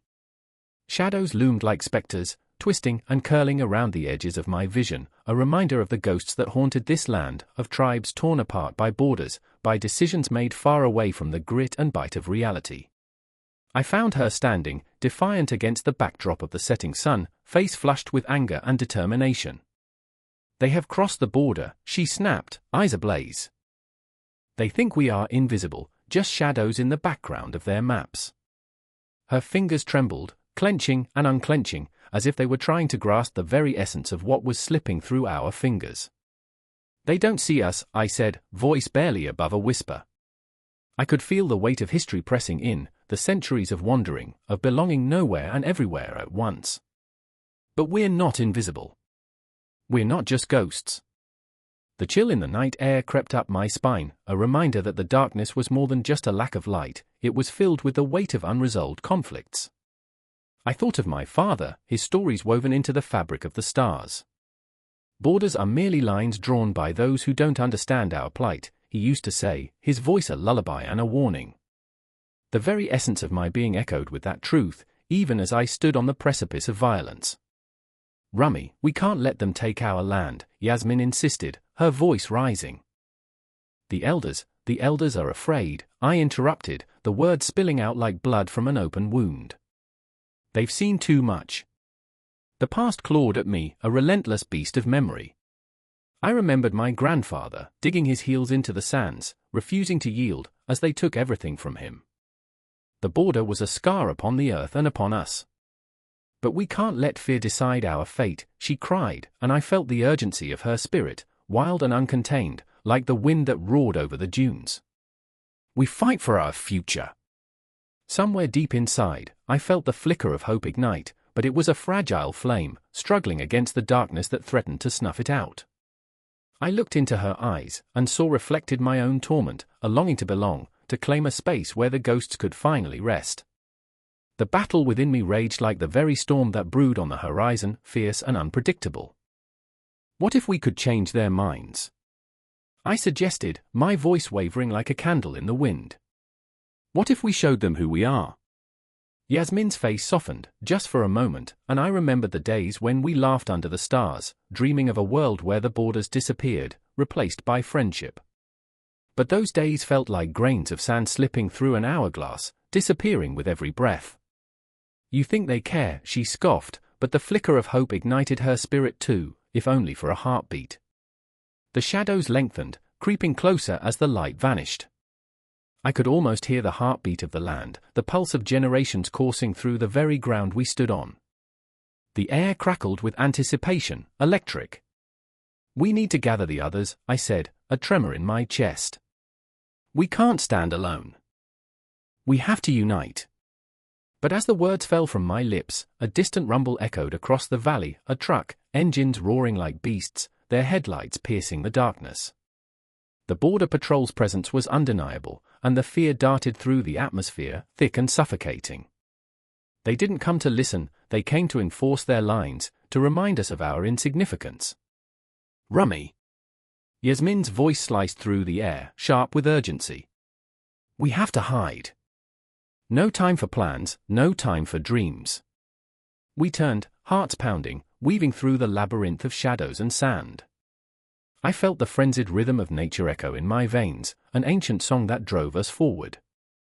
I glanced back, just once, and saw the headlights approaching, like predatory eyes tracking their prey. Fear gripped me, but deep within, I burned with something more, a fierce resolve. I remembered the laughter we shared, the dreams that sparkled like stars against the vast dark. Could we reclaim that? Could we rise from the ashes of despair? The truck roared closer, and with it, the impending clash of our worlds. My heart thundered, each beat a question that pulsed through my mind. The darkness wrapped around us, but in the distance, I dared to glimpse a sliver of light, a shimmer that promised connection despite the chaos. Together, I breathed, the word a lifeline. Yasmin nodded, determination etched into her features, and we sprinted into the night, racing against the ghosts of our past, toward an uncertain future where conflict danced with cooperation. We had no answers, only questions that echoed through the desert like a haunting refrain. Behind us, the shadows of history loomed, but ahead, ahead lay the possibility of something extraordinary. And as we ran, I whispered to the cosmos, hoping it would hear me, "We are not just shadows. We are fighting for our tomorrow." The silence hung over the camp like a thick shroud, broken only by the distant howl of the desert wind. I stood at the edge of the tent, heart pounding, as I watched Amina's fingers trembling over the frayed cloth of her abaya. The fire flickered harshly against the night, illuminating her face, a mask of determination laced with dread. She was a warrior of her own battles, and yet, she felt like a ghost, drifting through the expectations that clung to her like shadows. "I cannot do this," she whispered, her voice barely rising above the crackle of the flames. Each word was a struggle, a confession that tore at the edges of her soul. I remember her eyes, dark, alive with the defiance of 1,000 women before her, searching for a glimpse of hope amidst the suffocating weight of tradition. "Who says you can't?" I urged, my own heart racing. I remember the stories braided into the fabric of our people. Tales of women who hunted and loved fiercely, who defied the sands to carve their names into the stars. "You are not just a woman, Amina. You are the desert wind, untamed, powerful." But even as I spoke, doubt gnawed at my insides. The air thickened as we stepped into the circle where the men gathered, their laughter echoing like thunder. I felt the shift beneath my feet as Amina hesitated, her vision locked onto Yusef, the man whose gaze was both a promise and a prison.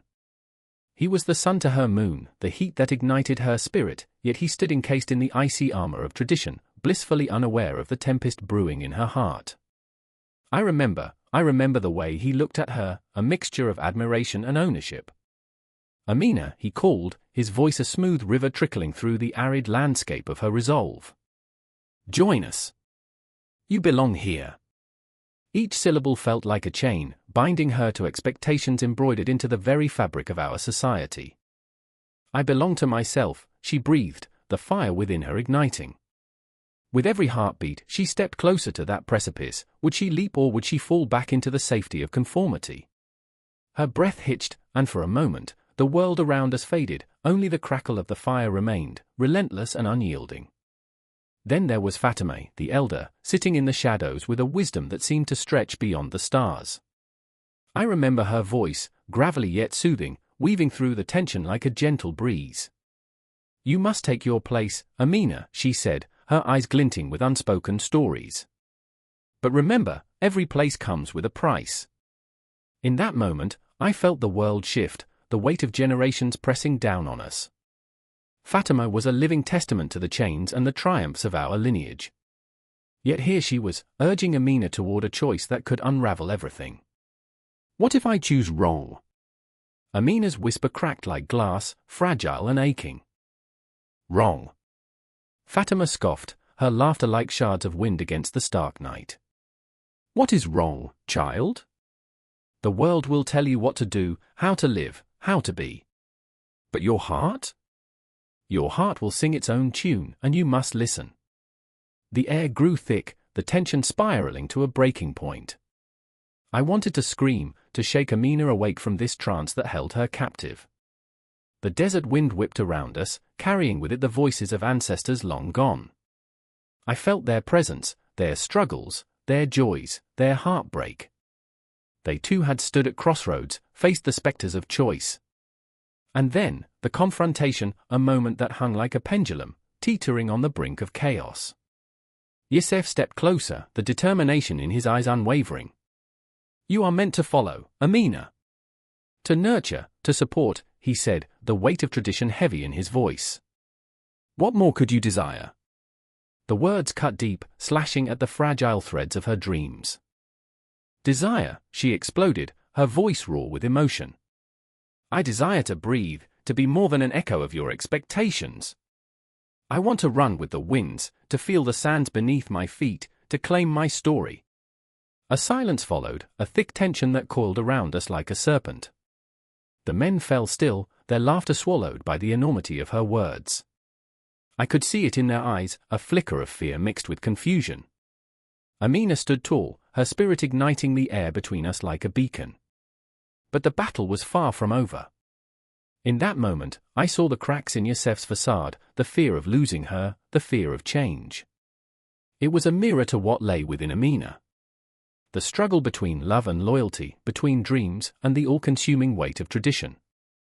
I remember the stars above, cold and distant, as if they were witnesses to this ancient struggle. The night sky was alive, a tapestry weaving their fates together and apart. Amina's breath came in ragged gasps, her heart racing against the drum of destiny.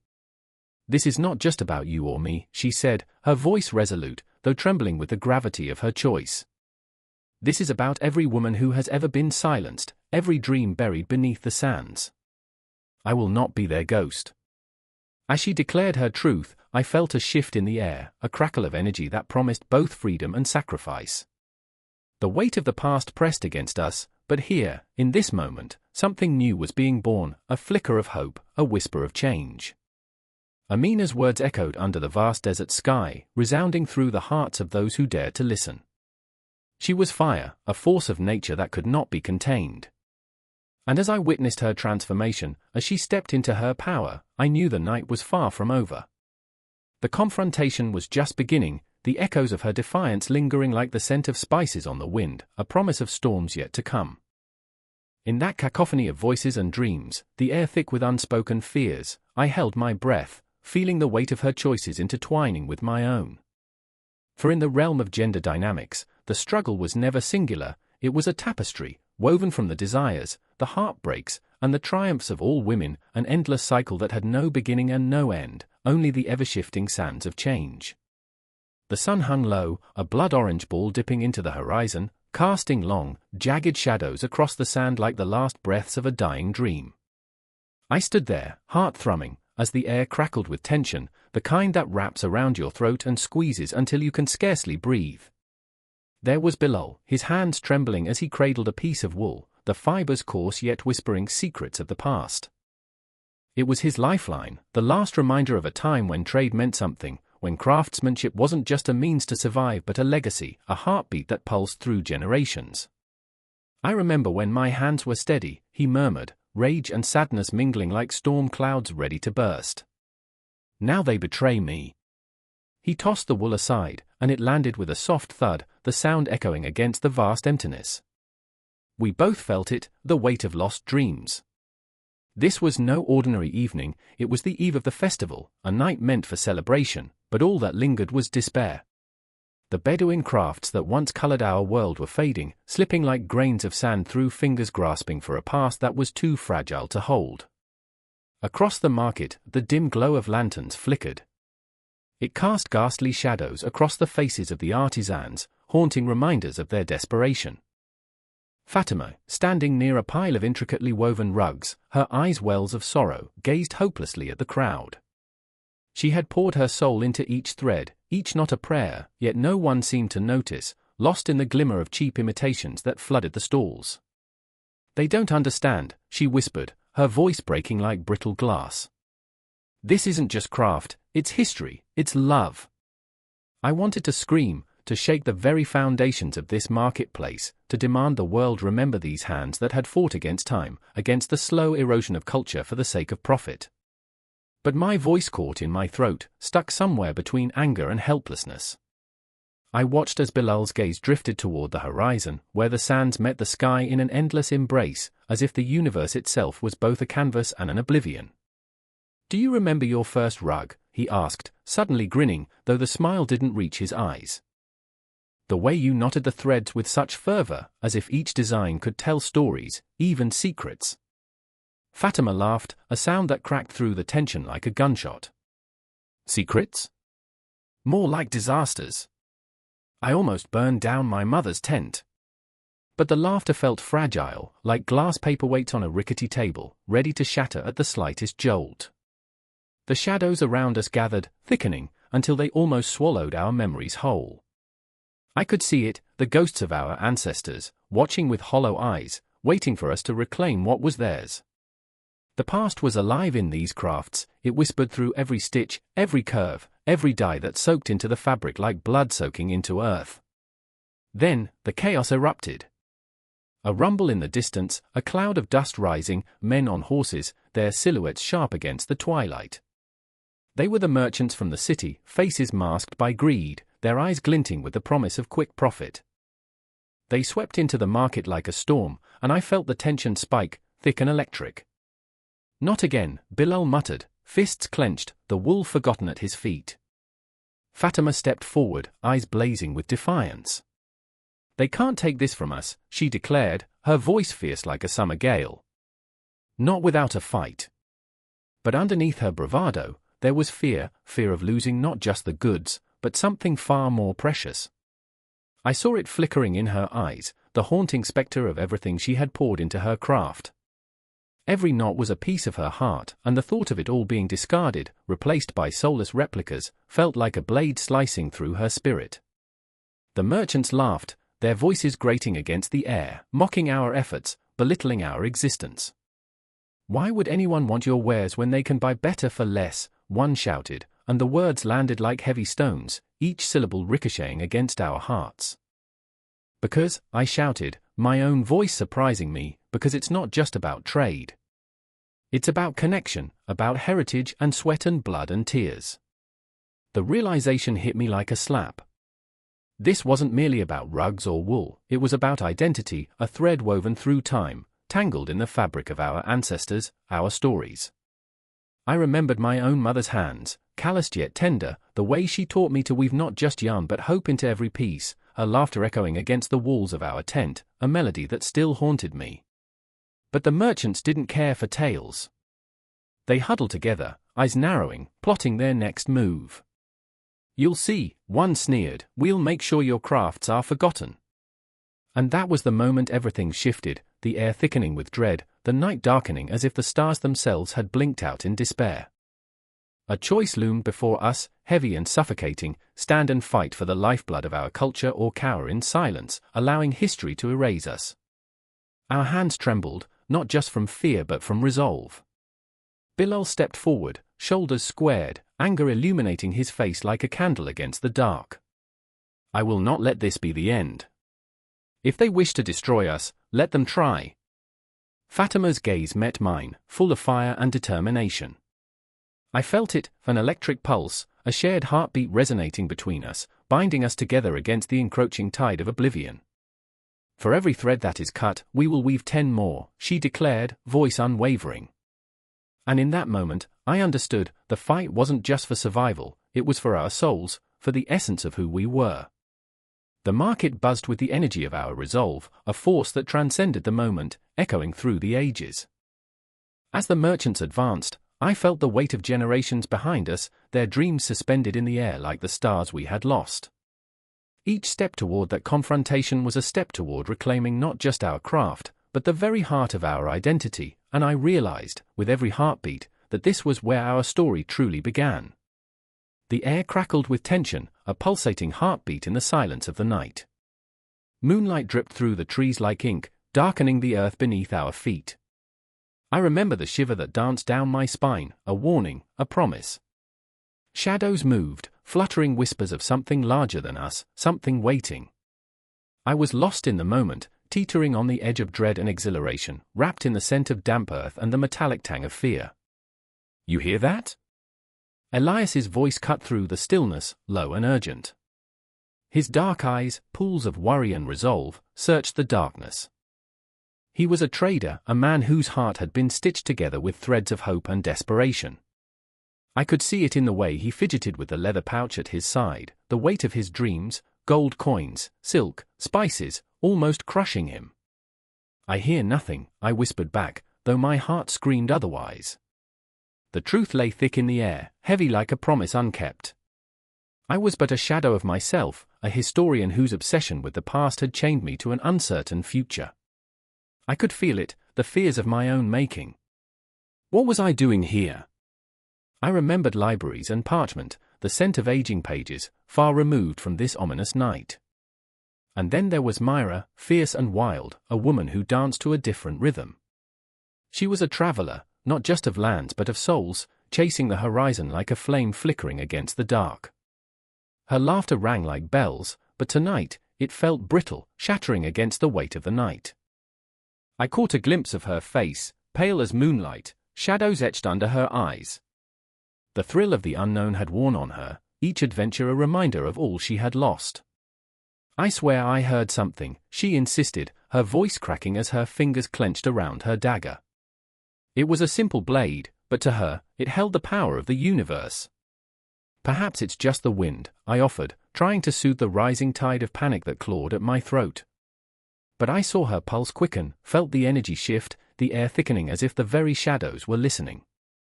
"Or perhaps it's them," Elias said, his tone darkening, and my gut twisted. "The outsiders." A shiver traced its way down my spine, freezing me in place. Those who came from beyond the horizon, bringing trade but also tales of terror. They whispered of creatures that preyed on the souls of dreamers, of traders stranded in endless darkness, never returning home. Suddenly, a rustle, a sharp sound that tore through the veil of silence. My breath hitched, the world narrowing to that singular moment. A figure emerged, a silhouette against the dim light, cloaked and enigmatic. My heart thundered, fear mingling with an inexplicable thrill. Was this an outsider? A trader? Or something more sinister, a ghost lurking on the periphery of our frantic lives? Myra stepped forward, her dagger poised, and I felt the heat of her defiance. "Who goes there?" she called, voice trembling yet fierce. The figure halted, the night curling around them like a protective shroud. I felt Elias's hand on my arm, a silent plea to stay anchored amid the chaos swirling around us. "Just a traveler," the figure replied, voice low, gravelly, like ancient stones grating against one another. "On my way to the market." The words trembled with the weight of unspoken truths. I could sense the tension in the air, thick and electric, rendering me incapable of looking away. "What market?" I asked, my voice barely a whisper, for even in my curiosity, I feared the answer.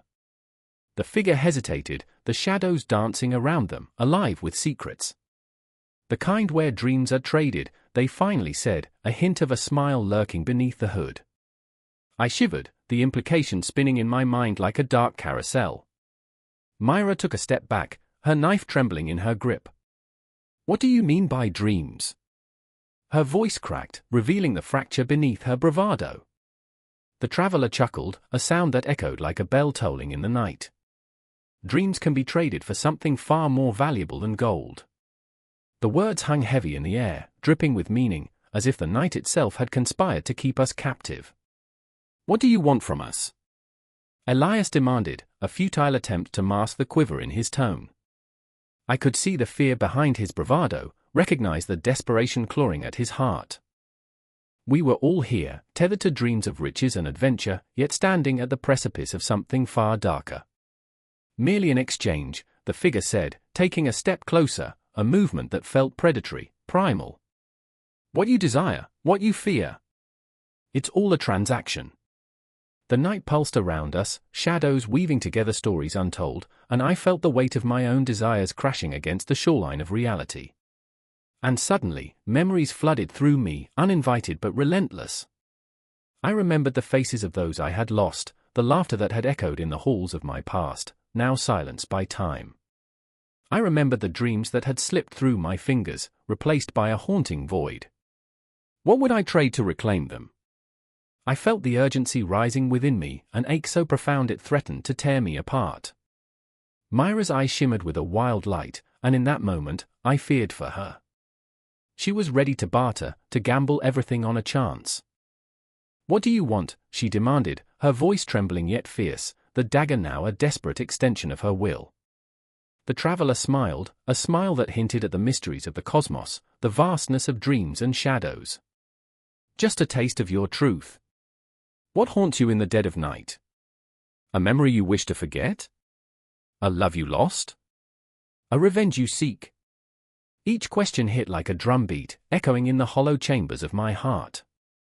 I stood frozen, caught between the weight of my despair and the flickering hope that maybe, just maybe, I could find a way out.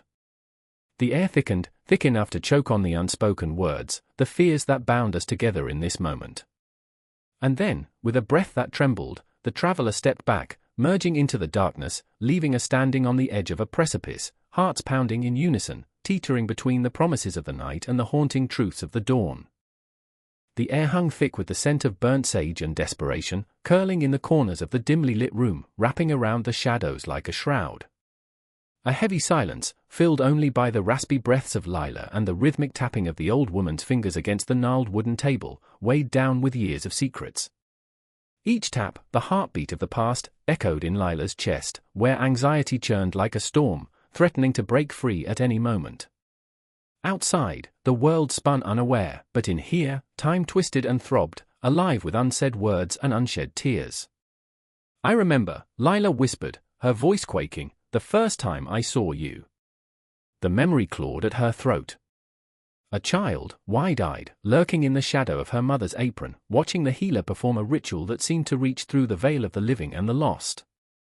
The flickering candlelight had danced like spirits above the herbs, the old woman's voice resonating through the room, ancient and powerful, promising salvation with each incantation. You made me believe in magic. But the magic had turned dark, twisted by the weight of her mother's illness, a fate that hung like a guillotine over the family, sharp and unforgiving. The healer, Adira, her gnarled hands steeped in wisdom, looked up, her eyes deep as wells, holding galaxies and heartaches. And magic, dear girl, is a fickle friend. The word slithered into the air, heavy with foreboding. The promise of healing hung just out of reach, taunting. Please, Adira, Lila's voice cracked, the desperation spilling over. I need to save her. I can't lose her too. The room held its breath, the shadows leaning closer, as if eavesdropping on the fragility of hope and fear entwined so tightly they could barely breathe. Adira's silence was suffocating, a choice that felt like a wound.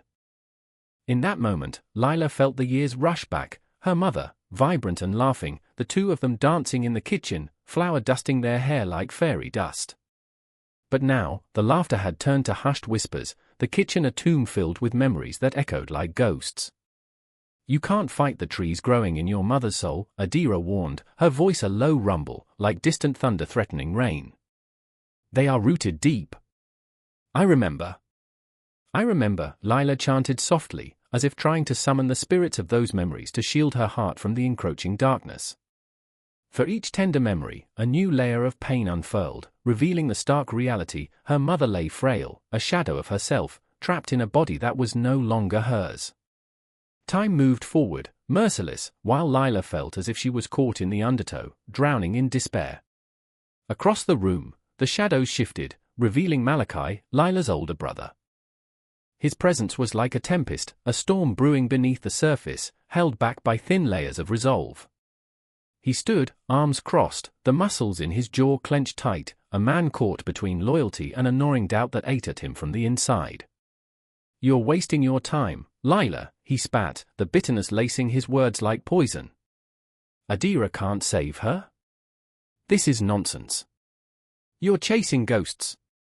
Each word cut deep, lacerating the fragile bonds of faith that Lila clung to. She spun around, eyes blazing. Ghosts? You think this is just folklore?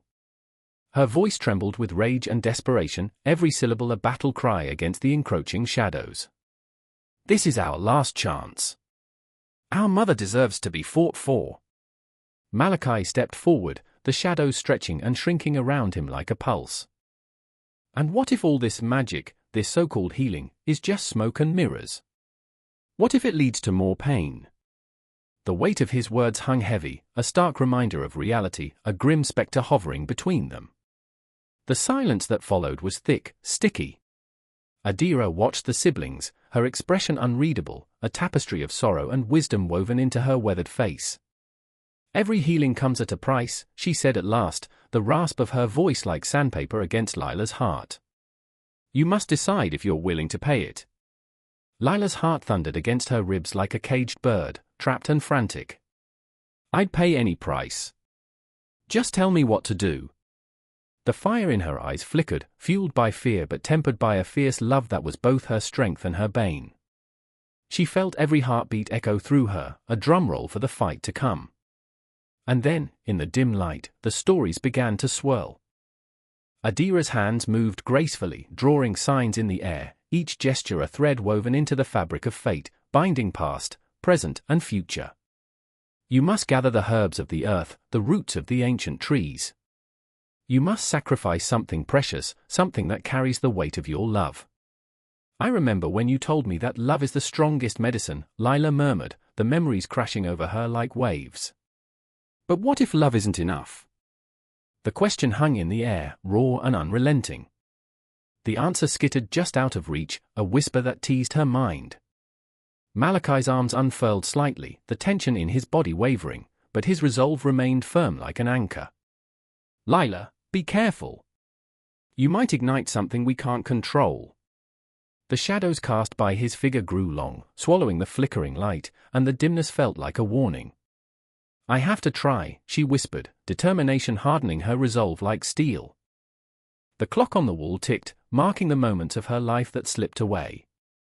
Each tick was a heartbeat, a reminder of time lost, of love that could fade into the depths of the unknown. As they stood in the dim light, the ancient walls of the room seemed to shudder, as if the house itself were holding its breath, waiting for the storm to break. Outside, the wind howled, a wild, mournful sound that spoke of battles fought and lost, of lives intertwined with the earth and sky. In that charged silence, Lila felt the pull of the cosmos, the dance of time and fate swirling around her, urging her forward. I will not walk away, she declared, her voice trembling but fierce. Not now, not ever. Adira's gaze softened, a flicker of respect igniting in her deep-set eyes. Then gather what you need, my dear.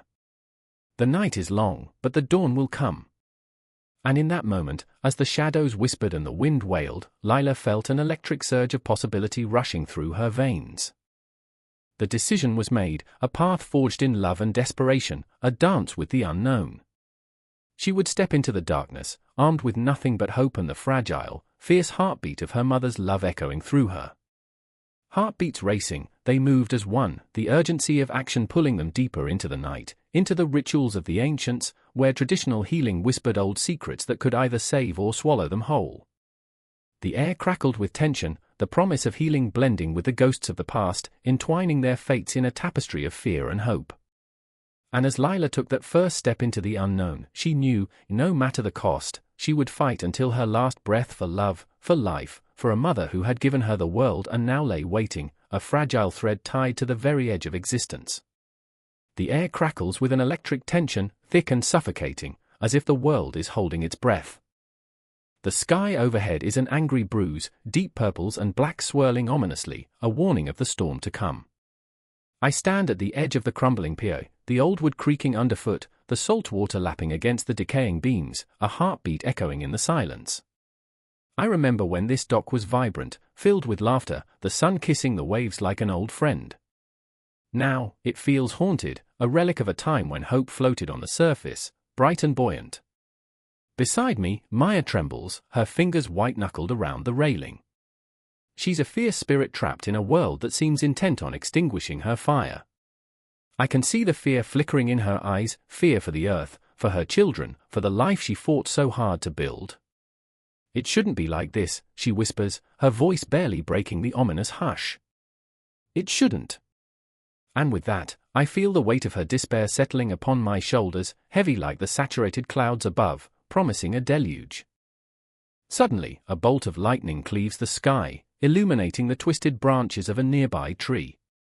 I remember its former glory, a proud oak, its branches reaching out like welcoming arms. But now, it stands skeletal, stripped bare by a relentless drought, a casualty of our ignorance. The earth groans beneath us, as if lamenting the loss of its own children. I think of the countless stories buried in the soil, dreams that have withered and faded, much like the hope that once sparked in our hearts. How many more will be lost in the wake of our apathy? And then, there's Jacob. He stands a few paces away, eyes fixed on the horizon, his jaw clenched tight. He used to be my best friend, the one who could make me laugh even in the darkest of times. But now, he has become a ghost of his former self, consumed by guilt. I remember the day we last laughed together, how the sun warmed our faces, how we believed we could change the world. But the world has changed us instead, hardened us, twisted our laughter into bitter echoes. They don't understand, he murmurs, his voice low and strained. They think it's just weather. Just rain. I see his hands shake, and I am struck by the rawness of his emotion, the pain of knowing that we have become the harbingers of our own demise, architects of our ruin. The winds howl, as if in agreement, whipping around us, reminding us of the storms we have unleashed. I want to reach out, to comfort her, to promise her it will be okay, but the words die in my throat. What can I say that would ease the burden she carries? I remember the time she told me about the garden she planted, the one she nurtured with love and anticipation. It was so beautiful, she said, eyes sparkling. I could almost taste the fruits of my labor. But that garden is now a memory, choked by weeds of despair and suffocated by drought. It's not just the climate, she says, voice cracking. It's everything we've lost. Everything we've taken for granted. The thunder rumbles, a beast awakening, and I can almost hear the echoes of past civilizations crumbling under their own weight, their greed, their ignorance. I think of the once great empires, how they rose and fell like waves on a shore, oblivious to the inevitable tide. Each drop of rain feels like a reminder, a reckoning. The ghosts of our ancestors hover, specters of those who walked this earth with reverence, with gratitude.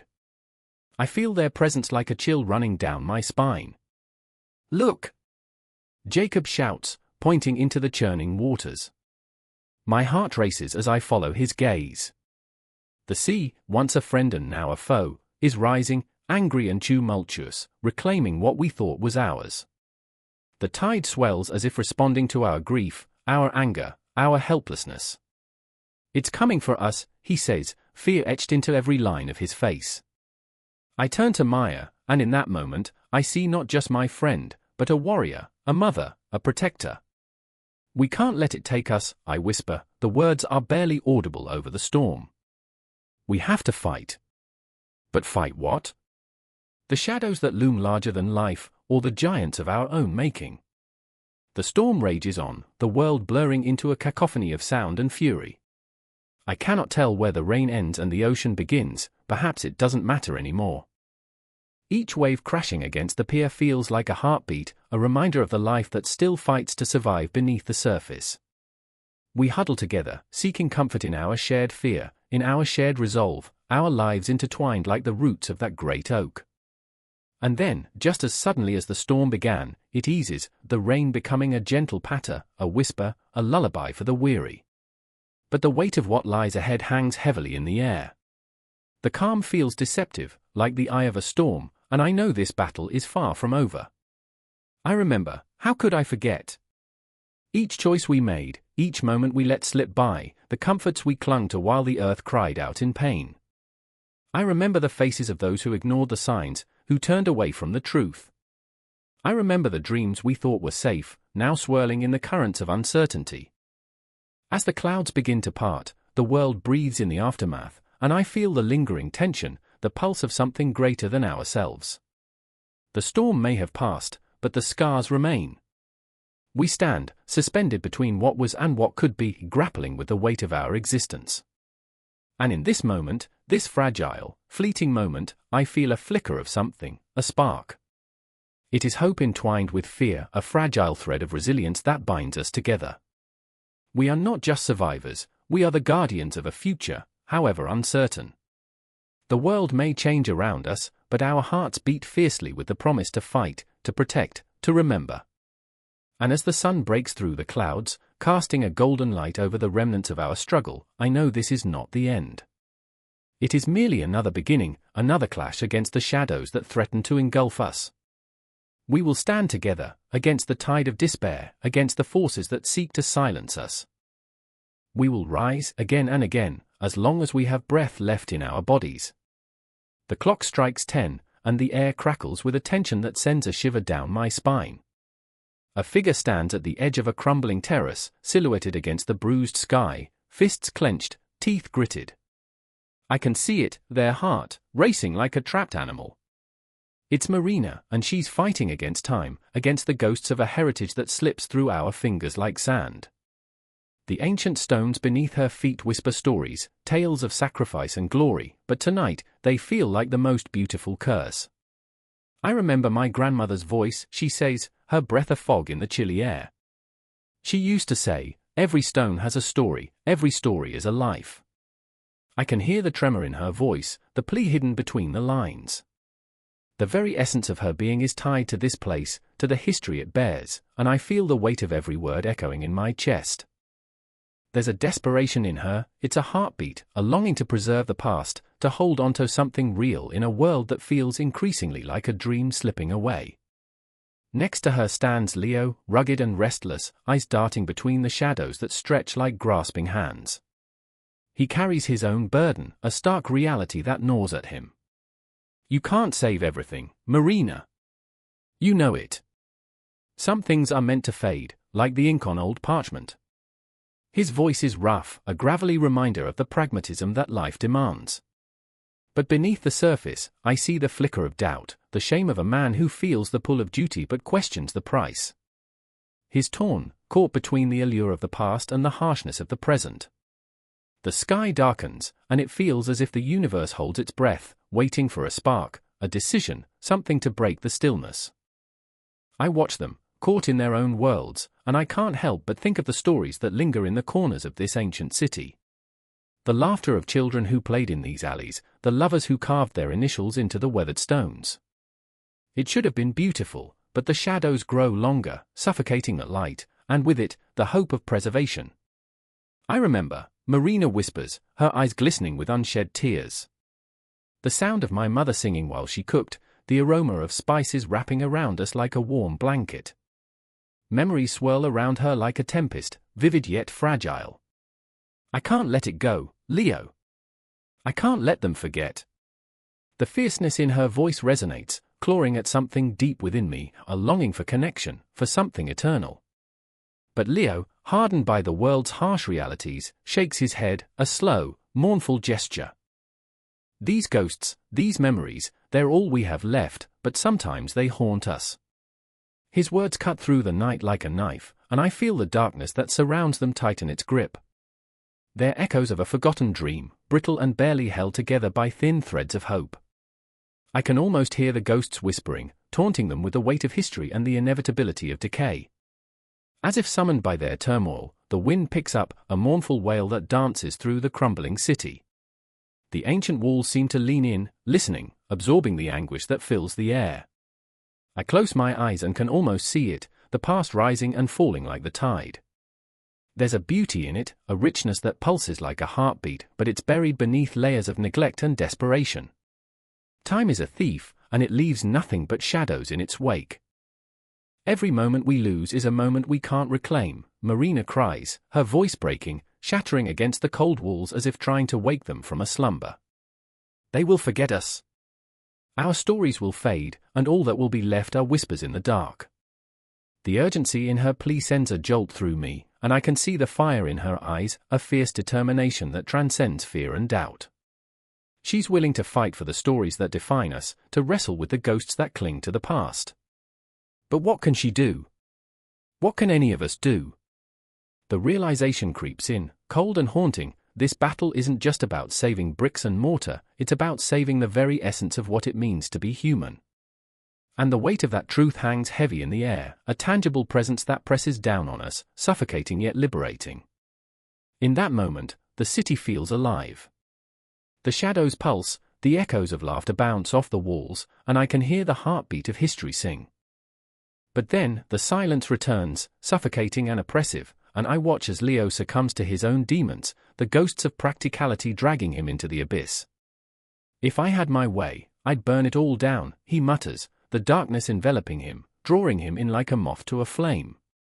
Marina's gaze hardens, her resolve solidifying into something fierce, something primal. "You can't. They're not just stones, Leo. They hold our souls." Her voice rises, sharp and piercing, a desperate plea that reverberates through the night. I can feel the tension crackle like electricity, the air thick with unspoken words, heavy with the burden of their shared history. Suddenly, a rumble echoes through the streets, a distant reminder that time is relentless, and change is inevitable. The moment stretches, suspended in a vacuum, until it shatters like glass. "We have to act," Marina declares, fear and determination intertwining in her voice. "We can't just watch as our past crumbles around us. We owe it to those who came before to fight for our heritage." But the path ahead is fraught with uncertainty, and I feel the weight of her words cling to me like a shroud. The shadows fold in on themselves, whispers growing louder, taunting, questioning the very fabric of their resolve. The ghosts are restless, and I can feel their breath on the back of my neck. As we stand on the precipice of turmoil, the echoes of history swirl around us, ready to engulf us in its embrace. The fight for preservation is not just about the buildings or the relics, it's about the essence of who we are, the stories that live and breathe in the bones of this ancient city. And somewhere, deep within, a flicker of hope ignites, a spark that refuses to be extinguished, no matter how dark the night may become. Marina takes a step forward, and I can see the fire in her eyes, the fierce determination that defies the darkness. "We'll fight," she vows, her voice unwavering. "For those who came before, for those who will come after. Their stories will not fade." As her words hang in the air, I realize this moment is not an ending, but a beginning, a pulse, a heartbeat that will echo through the ages, weaving the fabric of our existence, binding us together in the shared fight for preservation. The ghosts are restless, but so are we, and as the shadows stretch and twist, it becomes clear, the battle has just begun. The moon hung heavy, a silver coin tossed into a vast ocean of night. Its glow outlined the jagged silhouettes of the mountains, casting long shadows that danced like specters on the sand. A child's cry pierced the silence, raw, desperate. I remember the sound, it clutched at my heart, a haunting echo in the stillness. My hands were trembling, caked with the gritty dust of our last camp, the remnants of our hurried escape. "Layla!" My voice cracked, sharp as a knife, slicing through the desolation. I stumbled over the loose stones, my breath hitching as adrenaline surged through me. I saw her, a tiny figure hunched in the moonlight, clutching something, a doll, its fabric worn and frayed. Her eyes were wide, pupils dilated in fear. I wanted to reach out, to shield her from the world, but the ground shifted beneath us. "Look," she whispered, pointing to the horizon. There, a flicker of flames, orange and ravenous, licking the sky, breathing life into the darkness. Hope and terror intertwined in my chest, a storm brewing. We were never safe enough. I felt it then, the weight of our existence, the haunting specter of loss draping over us like a heavy shroud. "Stay close," I said, grabbing her hand, our fingers entwined like fragile vines. I was her guardian, her tether to a life that felt increasingly like a dream slipping away. The flames danced, creating a twisted shadow play, and I could hear the distant rumble of men, their laughter mingling with the crackle of fire, a grim celebration. I remember the stories of my father, his voice deep as the earth beneath our feet. He spoke of bravery, of the tribes who rose against the night. But now, all I felt was a crushing wave of futility. I glanced at Layla, her cheeks smeared with dirt, eyes wide with innocence. I wanted to scream at the ghosts who chased us, to rally against the chaos of our world, but all I could do was hold her hand tighter. Then, there was Hassan, caught in a battle of his own, his heart wrestling with the ghosts of his past. I remember the way he stood at the edge of our camp, a lone figure against the darkness, a warrior caught between the man he was and the man he wished to be. His eyes were sunken, haunted by memories he could not escape. He looked at me, and in that glance, I saw every regret, every dream that had crumbled like the rocks beneath our feet. "Do you remember the oasis?" he asked, his voice barely a whisper. "The way the water shimmered like stars." A flicker of something passed through me, a nostalgia, desire, longing. The oasis was a mirage now, just a soft breath of memory, but it felt real in that moment. I could almost taste the cool water on my tongue, feel the refreshing relief wash over me. "It feels like a lifetime ago," I replied, a ghost of a smile tugging at my lips. But the joy was quickly swallowed by the reality we faced. I could see the fight in him, but it was a battle of shadows, his past clawing at him, pulling him down into despair like quicksand. Would he break? Would we all break? The flames roared in the distance, and with every crackle, I feared the answer. "Layla, we need to go," I said, urgency wrapping around my words like a noose. I could feel time slipping away, each second a heartbeat lost. There was a heaviness in my chest, a yearning to shield my sister from the horrors of our world, to wrap her in stories of oases and joy. But the stories felt like a distant echo, drowned out by the chaos that loomed. "Where is everyone?" Layla's voice trembled, innocent wrapped in confusion.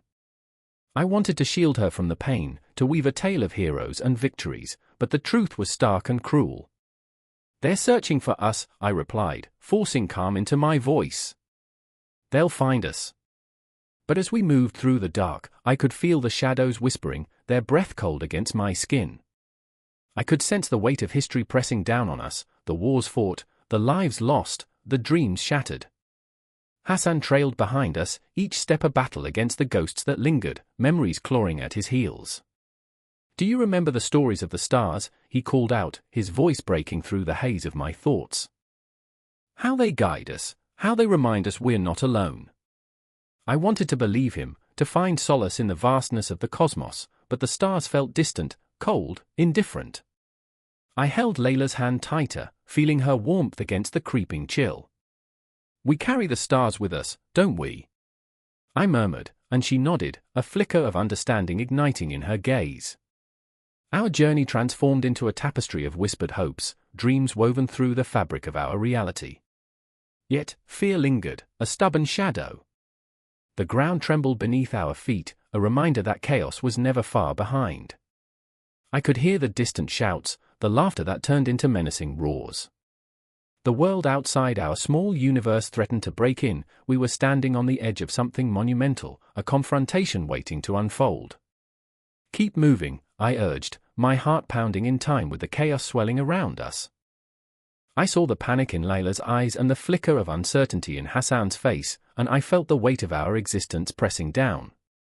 Every heartbeat echoed the fragility of our lives, an orchestra of fear, resilience, and the desperate grasp for hope. We were entwined in this struggle, like the stars scattered across the vast desert sky, each one a flicker of defiance against the darkness. I could feel the impending storm, the confrontation looming just beyond the horizon, and I knew this was only the beginning. The flames roared brighter, shadows danced with reckless abandon, but amidst the chaos, I felt the pulse of survival surge through us. I remember the moonlight, our guiding light, cutting through the darkness.